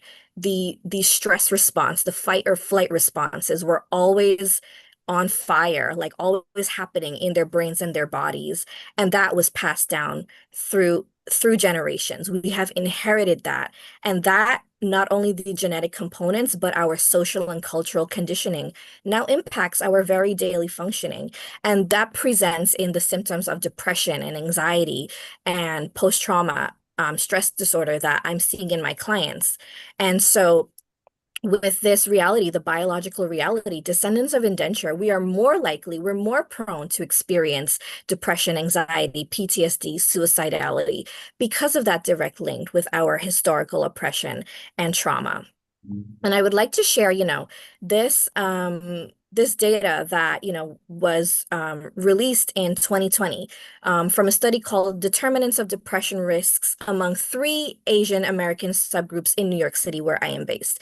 Now, as we know that Indo-Caribbeans are not included in much of the data when it comes to mental health, less so being included in South Asian and as the wider group of Asian Americans. But it was really interesting to me that we were finally included in one of the studies, and I wanted to highlight our group, highlighted here in red. That is the Indo-Caribbean data, which was found that amongst South Asian groups in particular, Indo-Caribbeans had the highest prevalence of depression risk compared to Bangladeshis, Pakistanis, Sri Lankans, Nepalis, and Asian Indians in this convenient sample in New York City. And if you'll notice on the graph, this is including Southeast Asian, South Asian, and East Asian, including the Chinese, Japanese, Koreans, the Burmese, the Cambodians, you know, all the groups, all the different subgroups of Asians as a whole in New York City, and Indo-Caribbeans ranked second to Cambodians, which is telling us of the high prevalence of depression risk. This is focusing on depression. And this startled me because in New York City itself, we are the 5th largest immigrant population, and yet we are seldom acknowledged, similar to what Dr. Prasad was saying about the Indo-Caribbeans in the UK. And for our group to have such a high risk of, you know, depression risk and other mental health risks, for us to have limited representation, limited resources that tend to our very unique needs, you know, was one of the things that, you know, inspired me to get into the mental health field and become a therapist to provide culturally congruent therapeutic support for our community. And you know, there was another study in between 2013 and 2015, among which 105 surveys were collected within New York City's Indo-Caribbean community. And the screening was as follows. For depression and anxiety, 23 of those respondents within a 2-week period were shown to be at risk for depression. 16% were at risk for anxiety. 4% were diagnosed with depression or another mental health condition. So there's a difference between at risk, right? Being at risk is different from the actual diagnosis. They were showing symptoms and signs, but only 4% actually had a legitimate diagnosis. However, 45% of respondents in that survey were never screened for depression or other mental health conditions, which is showing how limited the care for mental health, you know, care for Indo-Caribbeans in the city itself. It is just not accessible. And it is a glaring omission of our people being cared for, and speaks to, we're not being screened, we're not being tended to. There's a lot of stigma around mental health. And what I have noticed in my career this past year is there has been an uptick in mental health awareness because there have been, unfortunately, a number of suicide among youths within the city itself. And that really increased people's awareness of, we have to take this seriously. So I wanted to share this data to just indicate that there is a great risk for mental health challenges among the Indo-Caribbean community within New York. However, the treatment and the cultural nuances are not there. However, we are building that. And part of my work is to create that, that foundation for treatment to be offered in culturally congruent and responsive ways. Unfortunately, as I was listening to today's presentations and the question of like, why is suicide so high, especially in places like Guyana, and I notice also in the Guyanese American community here in New York, one of my theories is there is a lack of healthy coping skills. So with all of the mental health challenges, there are adverse effects of it, obviously. And what is happening is there are maladaptive coping mechanisms. People resort to alcoholism, substance misuse, violence, and suicide. They're looking for means of escape. And alcoholism and substance misuse allows them to enter an altered mental state of being because their realities are so hard to cope with. They're trying to detach, they're trying to dissociate from their reality. And the cycles of violence continues. We're seeing high prevalence of gender-based violence, violence against gender minorities, trans peoples, people who are, belong to the LGBTQ community. That violence and abuse stems from those cycles of violence enacted on the plantations. And that is the direct correlation. Whatever our ancestors witnessed their oppressors enacting on them, the violence, they went home and enacted it. And that has just followed us even into the second and third places of migration for us, because we are a displaced population twice over, three times over, even so for secondary and tertiary generations. And that is where it brings back to my point of we must take the intergenerational trauma seriously because we are seeing it enacted in these repetitious cycles. Also, the internalization of colonial ideas that impact our self-worth and identity, the low self-esteem, there is a lot of low self-esteem especially among descendants of Indian indenture because of the shame of indenture. I know a lot of people, they move to New York, they move to the UK, Canada, elsewhere, and they have no inclination to return to our Caribbean homelands because of the shame. They're remembering the shame of the 60s, 70s, 80s that spurred them to migrate, to flee to the first world Western countries, and they don't want to return because the shame of being Guyanese. So much so that even what I noticed, you'll notice me speaking in and a standardized American accent. This is an affectation that I have taken on. This is not my normal accent.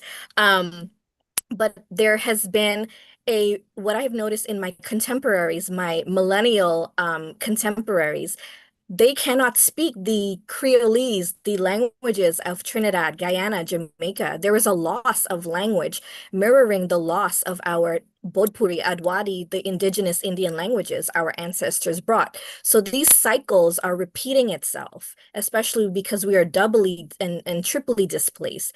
And there has been an internalization of shame attached with being descended from indenture that contributes to low self-esteem, anxiety, depression. We have not been taught to be proud of where we come from. Additionally, there has also been an inability to regulate intense emotions.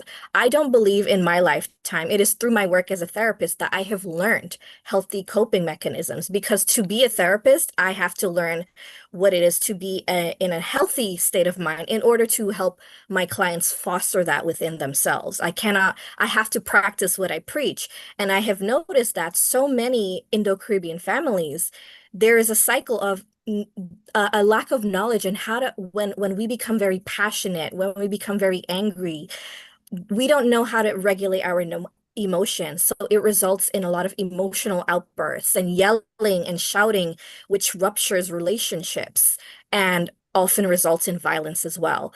And it is this lack of healthy coping mechanisms that contribute to seeking means of escape, and the ultimate means of escape is suicidality, a permanent means of escape, which is an unfortunate reality And I've worked with many clients who have been hospitalized for suicide and working with them to develop healthier coping mechanisms, to find alternative means of coping so that they can see that change is possible, and helping them to foster a sense of hope within them.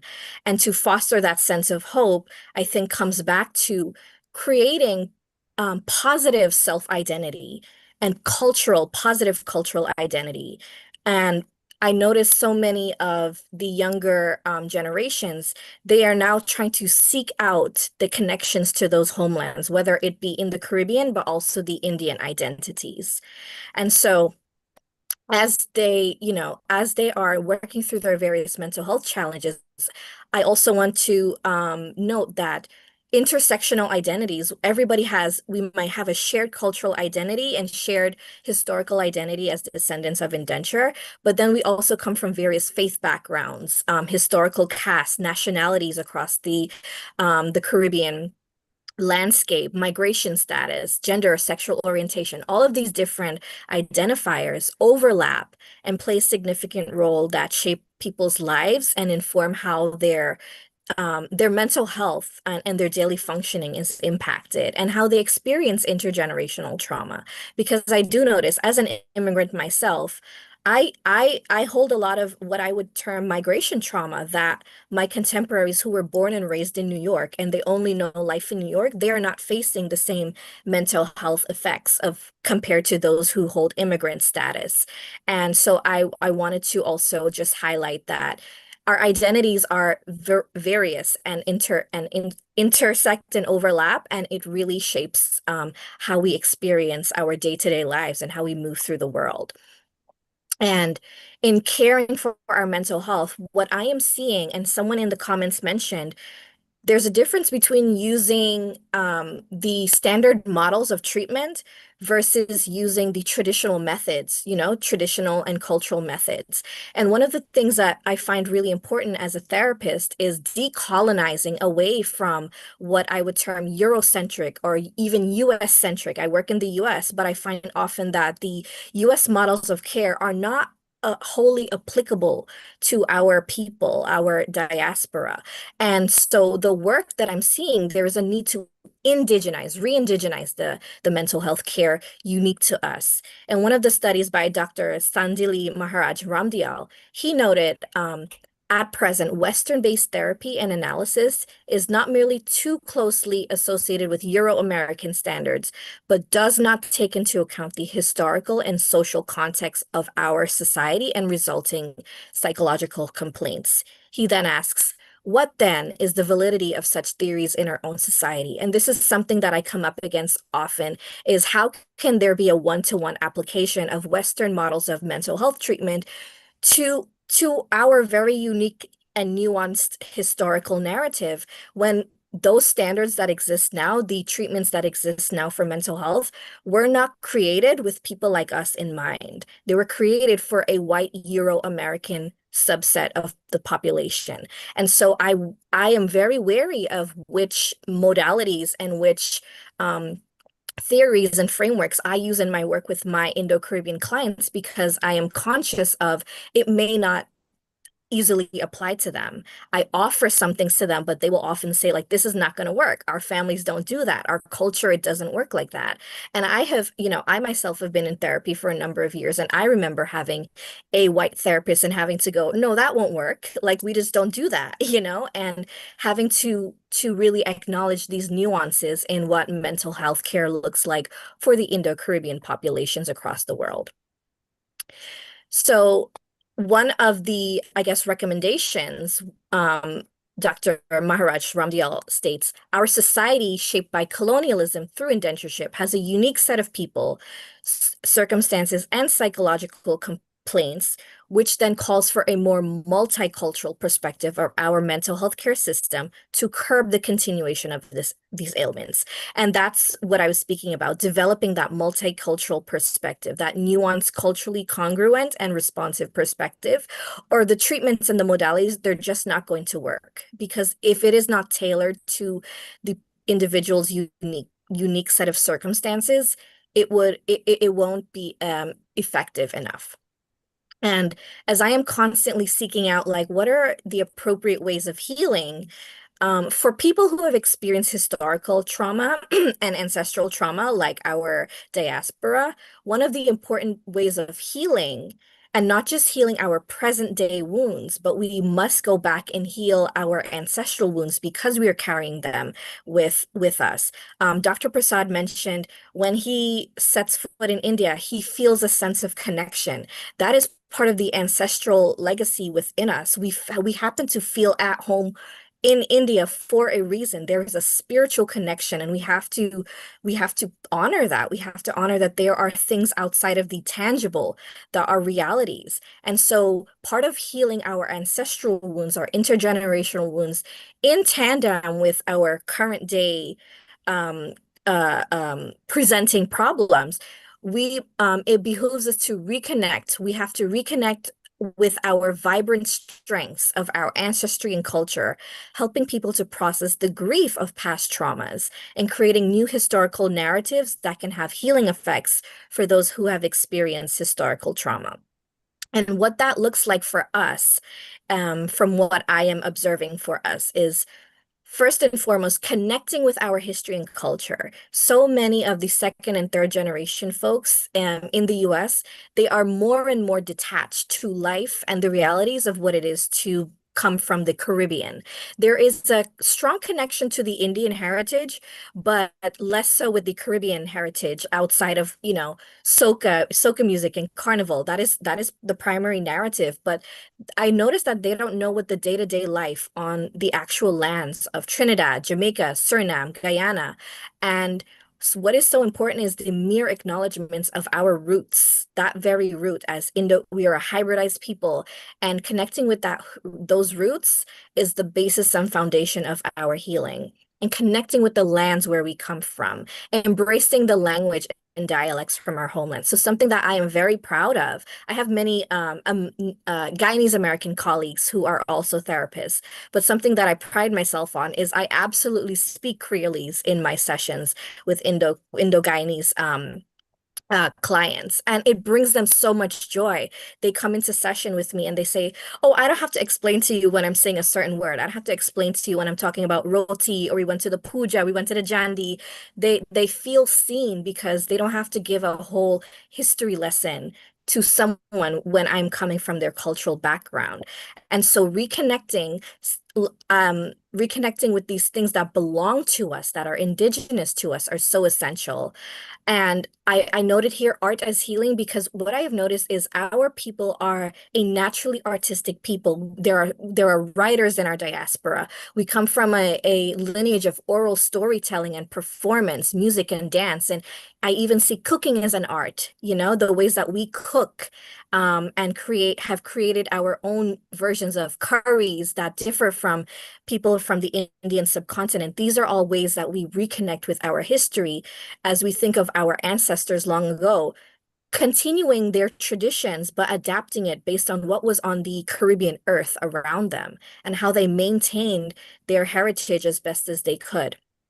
And so part of our healing is it is necessary to remove shame from our identities as descendants of Indian indenture and be proud of that, to be proud of coming from, I know this word is controversial, but to be proud of our Kuli identities, to say that though we come from people who were exploited and abused, there is pride that they endured, and we are here today to rise to all levels of self-actualization in the world outside of indenture and sharing our stories with us. So much of one-on-one therapy is I'm sitting there quietly and someone is sharing their story with me and I'm witnessing their humanity. And they feel a little bit better because someone is seeing them. We are seeing them in their authenticity, where they are otherwise erased in the world of other multicultural identities. But to say, I see your Indo-Caribbeanness and I see the beauty of it and I see the pain of it. And having our stories witnessed is such an important part of healing. And that is one of the reasons I love to be a therapist, because I get to see someone's strength and help them to reflect on their strength in ways that they may not be able to see it if the symptoms of depression cloud their minds from seeing the realities and their own truths. And lastly, joy is such an important part. We come from a lineage rooted in so much pain.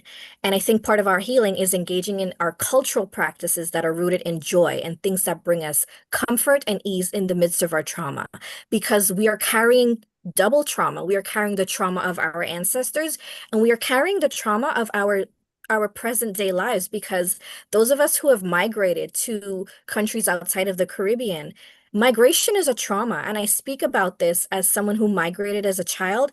And to this day, I long for my home in Guyana. And I was recently in Guyana for my birthday in September, and I remember just landing, the plane landed, and I felt like me again, because parts of myself are stripped away in the US because I have to sound like this. This is my professional voice. But trust and believe, when I am in Guyana, the Creolese comes out and it is like I am myself again. And that is what forced displacement does to people. We have to adapt, we have to survive. But coming back to our cultural aspects rooted in joy, things that make us come alive again, are so essential to our healing. And it is what I try to foster in my one-on-one sessions with Indo-Caribbean clients, to say there is pride in being Indo-Caribbean. And how do we celebrate that so that we can not just survive the hardships of life, but to enter a state of self-actualization and thriving, where we can thrive and be proud of who we are and what we do in this world. And I am on my own healing journey. I do not know all of this. I hope to continue my PhD someday in this work, because it is so important for me to connect the past with the present. And this is, an incredible work that I'm noticing others in the field are doing, and I'm happy to have presented on this today. So thank you so much to Indo-Caribbean Cultural Center, Dr. Mahabir, Shalima, Shakira, and to the other presenters, Dr. Satya and Dr. Prasad. I really appreciate your time. This is just a little bit of about what I know and what I'm happy to share, and just tying it back to we must treat the intergenerational and ancestral trauma, in addition to the current day presenting problems that we are all carrying with us. Because to heal for today means we must look back to our past and bridge that gap to heal those wounds, heal on behalf of our ancestors that could not heal while they were surviving the unimaginable and unfathomable hardships of plantation and indentured life. So thank you all so much. Thank you very, very much, Miranda. Do you think it is about time for there to be a biopsychosocial healing practice category in the DSM? Absolutely. I think the DSM is so limited, and I use it sparingly. I only offer a diagnosis because of insurance purposes, clients who work with insurance. But really, I so much of my work, I transparently ignore the DSM and work with what I'm seeing in front of me today, because Indo-Caribbean people are coming in with conditions. I would even say that we have long-term complex PTSD stemming from plantation life. And we are all, I think we are prone to depression, we are prone to anxiety. When I have grown up and seen my aunties and my mom, and they'll say oh, my head a hot, my belly a hot, this and that, that is the anxiety manifesting itself. That so much of our trauma lives in our bodies. And I think it was Dr. Prasad who mentioned the somatization. We express our symptoms through connecting it through language rooted in our body, because our bodies are carrying that trauma for sure. And I do think that the DSM does need updating. It's so limited, and it is very Euro-American centric, and I do find that it is not applicable, and I find that so much of what the Indo-Caribbean clients are carrying is the intergenerational trauma, but there is nothing in the DSM to note that, and it is something working within the system is so complex to know what to take that is beneficial and what to leave out, and what to really, it's always the question of quantitative data versus qualitative. And I find the qualitative so important, to hear people's stories, because they're the experts on their lives. So I hope that answers your question, that I do think that there needs to be some updating, but the DSM takes updating it's every 10 or 15, it's that's how the system goes, and we're just doing our best to meet people where they're at. Yeah, So DSM-6 is supposed to be out between 2025 to 2030. I mean, by the time we get there, what's going to happen? But Right. Dr. Prasad, can you just add, please, how do we influence the categorization in the DSM? Thanks. I think we got a better chance of influencing the WHO ICD, because we use ICD classification in the UK.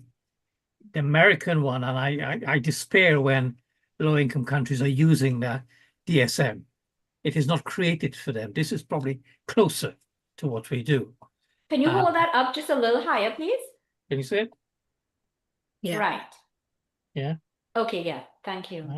I agree completely, Dr. Prasad. I agree completely. And I know that in Guyana, there are up and coming mental health practices being created to serve the population, but they are using the DSM, and I despair because I know that it doesn't work. It is not for them. And it really upsets me because I know the reality of our unique population. But I have a thought for you and others. I think, let me put a challenge out, and you can agree or disagree. There's no reason why we can't create our own diagnostic framework to meet our own community needs. Yes. Yes. Yes, agreed. I can help with that because we have an International Institute of Geopsychiatry in Bern in Switzerland. It's a neutral country, so no one can say, oh, is the British doing this again, or English or something like that. And we can now start the process. It will take us a while, but we got lots of like-minded people, like you two of you just mentioned, and many others, and our friend in India and whatever, where we can come together and begin to build this pyramid towards that.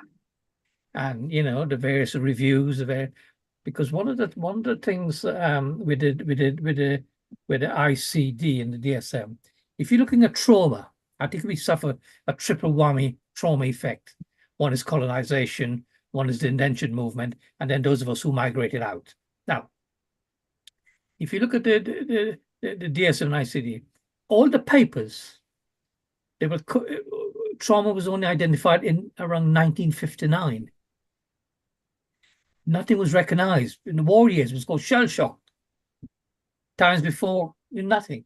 So we can push the boundaries that goes, and we can develop a consortium that can do this work. It will take time, but we have to believe in ourselves that we can do it. There's enough minds to do it. I agree with you 100%. Actually, I had a question written down while Miranda was speaking. What are the modalities that you consider to be culturally congruent? And so this is the categorization that we absolutely need. Yeah. And we also have it in other places as well, because, let me give an example quickly, like in Gaza, the violence around that area, the destruction of the olive trees and the farming lands of the Arabs and things like that. And those sort of expression and pain that people express, you would find that in the DSM, because trauma is described separately. So we can begin, the way you start is by collecting the case studies. So you begin to understand it. And then you begin to test it, and that's what we're doing with, ongoing comics run. I had my hands up for something else because I just want to make a point. I know we're near there. That we as a community find it very difficult to celebrate our colleagues and our own achievements. I see that a lot and I hear that we play it down, and this nonsense, we're talking big and showing off and this nonsense. We have to stop that, because the South Asian communities are very good at it. You go to a conference in India, Pakistan or whatever, and you introduce a speaker, it's a 2-page speech. In the UK and elsewhere, when you sign your name, it's a massive half a page oration that then clogs up your box because they put so much on. We need to start be proud of our people, not just the cricketers. Well, that's not a good topic at the moment, but those who are achieving, you guys there. You've had 280 episodes. Celebrate it, write it up, tell the world. Don't keep it to yourself. And just the same for everybody else. Talk it up, and celebrate it. Stop playing it down. Yeah, we call it crab in a barrel syndrome. Is it? Oh yeah. Crab in a barrel syndrome. Okay. Yeah. Okay. I see I can get somebody this for you guys. I mean, there's no problem. When we come to Guyana, I can bring loads of these and can filter out. But Wonderful. the book is in a disc. It's easy for me to travel with 300 discs rather than heavy books. Wonderful. Thank you. So, Dr. Shadanand. Oh, great. I'm thinking we have one PhD candidate in meteorology, and that is Miranda Deborah. I need one PhD candidate more. So if you want to have your PhD finished, and that name is PhD executive, contact Salima Mamji. She can tell you all about. I have one question to you. Please compliment my great compliment like Baba. I want to ask you, you have mentioned two terms. One was intersectional identity, and the second one you mentioned was multicultural identity. There are some differences between these two? Explain that for me. Sure, yes. So there is a difference. So first, intersectional identity, giving an example, to use myself, it is having multiple different identities within one person can have multiple identities. So one of my identities is I am Guyanese. So that is my cultural identity. Exactly. And a second identity is I'm a woman. So being a Guyanese woman, this is two identities, which means I experience life different from a Guyanese man. Being a woman, experiencing sexism, experiencing gender-based violence. So the compounding of multiple identities can indicate that the experiences come with, depending on the identity, come with more hardship or come with other challenges that an identity rooted in social privilege may not experience. I hope that answers one question for intersectional That is the identity. intersectional. That is the Intersectional. Okay, and the second one? Multicultural is a person having, multiple cultures. So for myself again, I also have indentured Portuguese heritage on my mother's side, Okay, which I okay. don't know much about, but I know that I am Portuguese and ethnically Indian. So I have Fala two português. cultures. Fala português? Não. No. See, I don't have Okay. so that would be an example of multicultural, two Okay, okay. cultures. Yes. Okay, we use, and we as the Meteorology, that is an online university, and that is a platform for all academic people. They can join this Meteorology platform to debate cases like this. The question is now that we are trying to use one concept, and that is the hybrid. That is a hybrid identity. Then you told me you are a Guyanese. You are feeling you very well like a Guyanese, but they are also Negroes Guyanese. They are Amerindians Guyanese, but you are a Indian Guyanese. You see there. And when person cannot accept the hybrid identity, I have seen they is prone to be fall in a lot of type of identity crisis and coming to the psychiatrist.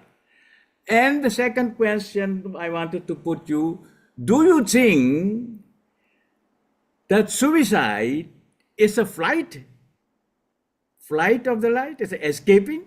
Do you think that? And how? Why do you think that? I think it is a means of permanent escape from pain and hardship for people who, if they're in intense distress and their minds, with depression, especially the lies that the brain tells you with depression, the belief that the only way out away from hardship is suicide. It can seem like flight, and it is a permanent solution to a problem or a challenge of hardship.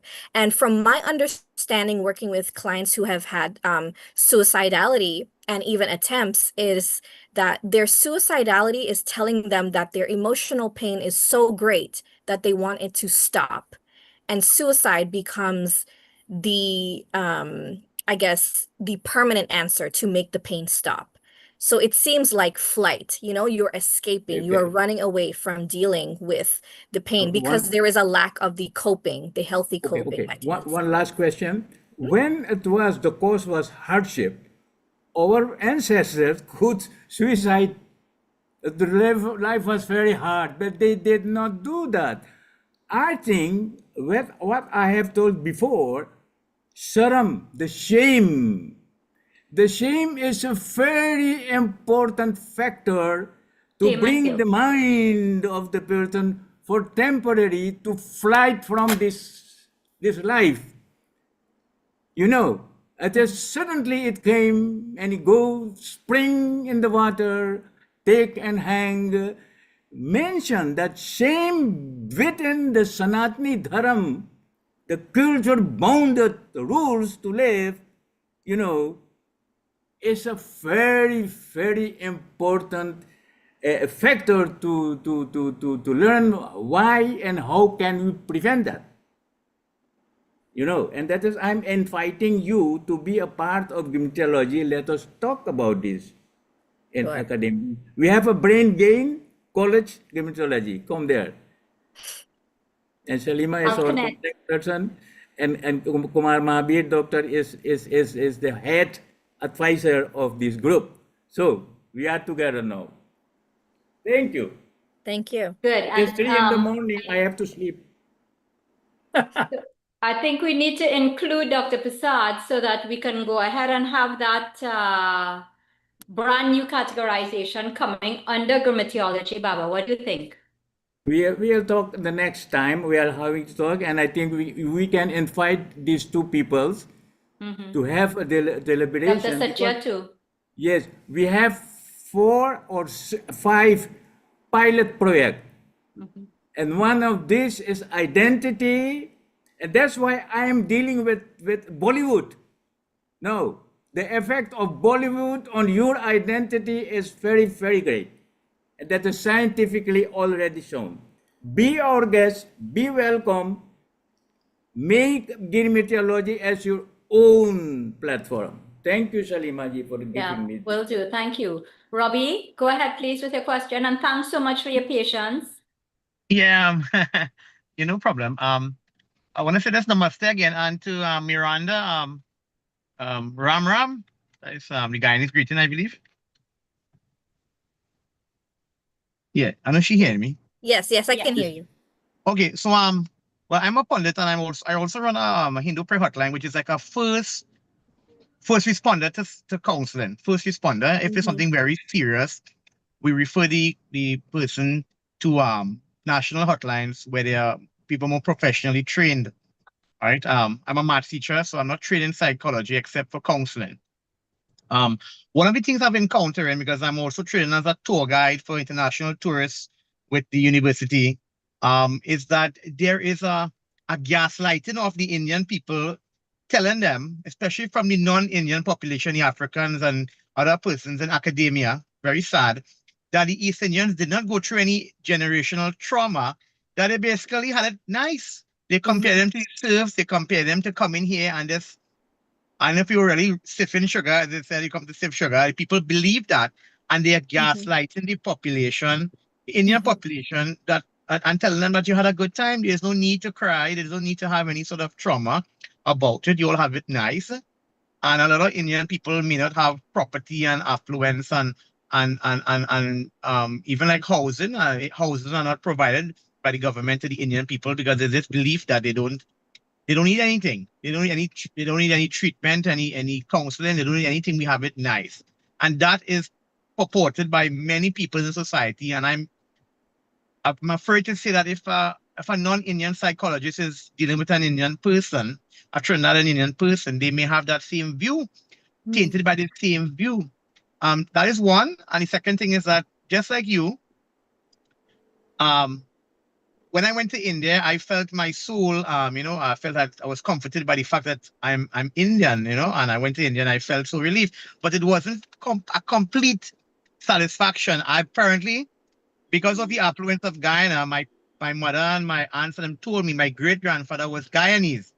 So when I went to Guyana recently, I really felt the rest of my soul satisfaction was completed by entering the land of my ancestors. So as I said, it's multiple movements, multiple relocations, as you're mentioning, and that is something I've found that maybe could be one of the solutions. The people could visit the land of the ancestors. Yes. And one more thing, there's this unhealthy competition between persons in the diaspora, like the Guyanese and the Trinidadians have always felt it better than the Guyanese, and it's so unfair because we all won. And yes, you may have cricket as some sort of competitive thing that is healthy, but when it comes to people looking down on Guyanese, I've always felt that it's so wrong, and it's such an injustice based on our experience in Indianship. We should be united and we should support each other in all the diasporic countries. Yes. Thank you. Yes. Thank you. Thank you for sharing your thoughts. And I agree. I agree completely, and I think to your 3 points, that's why it's so important that those who are seeking mental health care get care from within the community, because who else is going to understand us but us, right? And I'm so glad to know that you have found going to the ancestral lands have done something for you internally. And I do agree. I always say to people who are born and raised over here in New York, please try to go back, because you don't know until you set foot on that land what it really means to carry our heritage and our lineage. Otherwise, they live very ignorant, I think, of the reality. And I think, it's so important for me as a Guyanese immigrant to always go back to Guyana at least once and twice a year, because my soul comes alive again. Because displacement does damage. It really does. And we are multiple times displaced, and we need to soothe those wounds. We need to go back to the places that we have historically called home. And to your third point, yes, there is definitely a lot of shame placed upon Guyanese, even in, I believe, Grenada and Barbados from, back in decades ago when there was migration there as well. And hearing and reading stories of Guyanese being mistreated by the populations in those countries. And I think all of that is what has contributed to this shame about being Guyanese and contributing to the low self-esteem and depression, because there is no pride. There is no pride, and there is no positive view, self-concept and view of ourselves.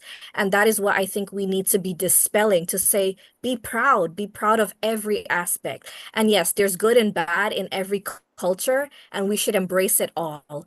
And to find the joys in what all of our cultures offer to us.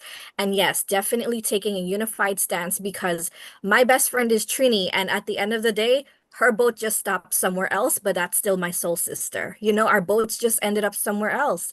And we need to come together and be unified, because at the end of the day, no one can tell the Indo-Caribbean narrative except the Indo-Caribbean people best. We have to be the authors of our story. Otherwise, the outsiders co-opt our narratives and they make up stuff about us that aren't true, and then come up with the ideas, oh, well, you're not suffering. But how can they know? Are they in our shoes? No. Only those of us who are in our shoes have the authority to speak about what it is to be an Indo-Caribbean, an Indo-Guyanese, an Indo-Trinidadian. We are the experts of our life. So I appreciate your thoughts, and I share them 100%. Thank you so much. I told Dr. Kumar and Shalima when we went to Guyana together, I'm going to the land of my ancestors. Yeah. Okay, thanks. Yeah. Where's Shalima? Wait. Shalima, you're muted. Oh, thank you. Thank you, Robbie, for reminding us about our Indian diaspora tour to Guyana, which took place in April. I'm glad it was so fulfilling for you. I just want to extend what you all were saying, because you are saying that the Indo-Caribbean perspective is what we are feeling. But I think we need to look beyond that, and we need to see ourselves as descendants of the indentured persons. We all share something in common. And it is summed up in this statement by Dr. Betty Govenden from South Africa. Let me just see if I can find it. Dr. Betty wrote there just very simply, dealing with healing of memories. Dealing with healing of memories, and all of us who have come from indentureship, that's what we are dealing with, irrespective of whether it was here in the Caribbean or in South Africa or in Fiji or in Reunion and so on. That is the commonality that we share.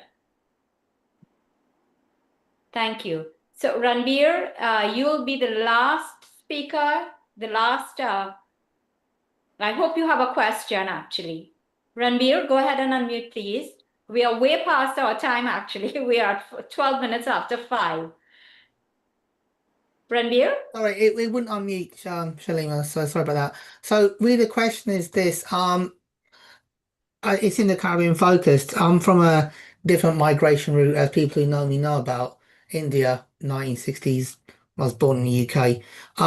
The mental health issues are also prevalent within Sikh community as well, I'm sure others. It's never dealt with.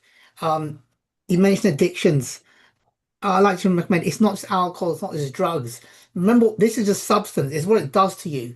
So my parents weren't normal addicts. There was no drugs, no alcohol, nothing, but they just did stuff to get their dopamine running just to, I mean, so I'm saying it is beyond that. There are certain behavior patterns which, I mean, I had to change my environment. I'm actually neurodivergent. I've got dyslexia, ADHD, dyspraxia, which I was diagnosed much later in life. I think a lot of people do suffer with this as well. And I believe that adds into the mental trauma because you don't know what you're dealing with. You can easily go to those addictive substances. For me, the escape was reading, research, living in a different world, which was regarded as bizarre, but the alternatives are worse. So I'm just trying to say it isn't just the Indo-Caribbean communities. The problem is wider. Somehow we've all got trauma. And I'm not sure where it came from, and maybe changing environment isn't the complete solution, but for me it was a massive solution. I look at my past and think, I was in the survival mode for so long, I'm just glad I changed it. But a lot of people never break out of it. For them, it's just a normal way of living. They seem to actually enjoy it. I mean, obviously I'm not an expert on psychology, but they don't seem to want to break out of it. They seem to want to continue it again and again and again because it becomes a normal way. They look for trauma, they look for abuse, and they just replicate it all the time. I don't know if I'm wrong here, but that's just what I've noticed myself. Miranda, do you want to respond? Yes, I appreciate you bringing that up, and it comes down to a person's desire for change. And some people desire for something different after they have experienced their cycles over and over, and some people are content within it and will just continue the cycles. And that is the difference between choosing to heal or remaining, I guess, stagnant. And you clearly have made observations in your family history. And I appreciate you bringing up this topic because it comes back to, I can't make anybody come to therapy. It's, do you want to be here? Because everybody has choice. And the way to move forward is for a person to want to make that change for themselves. So thank you for bringing that. Terrific. It's been an excellent conversation, and I want to thank you all very much. Dr. Satya, Dr. Prasad, Ms. Deborah, soon to be doctor. Thank you very, very much. But before we go, I have something that we want to share with you all. Navin, can we bring that, please? Navin? Navin? Okay. Yeah, this is just for Dr. Prasad.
Thank you very much. I feel as though I joined as a stranger, I leave as a family. Thank you.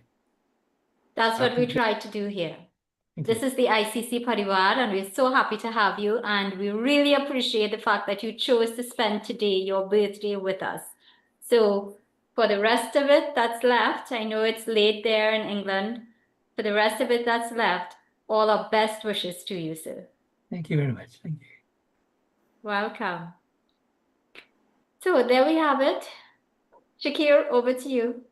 Thank you. And also remember Miranda's birthday was in September. So happy belated birthday also. Oh, I didn't know. Belated birthday to you. Birthday greetings to you, Miranda. Dr. Satya, when was yours?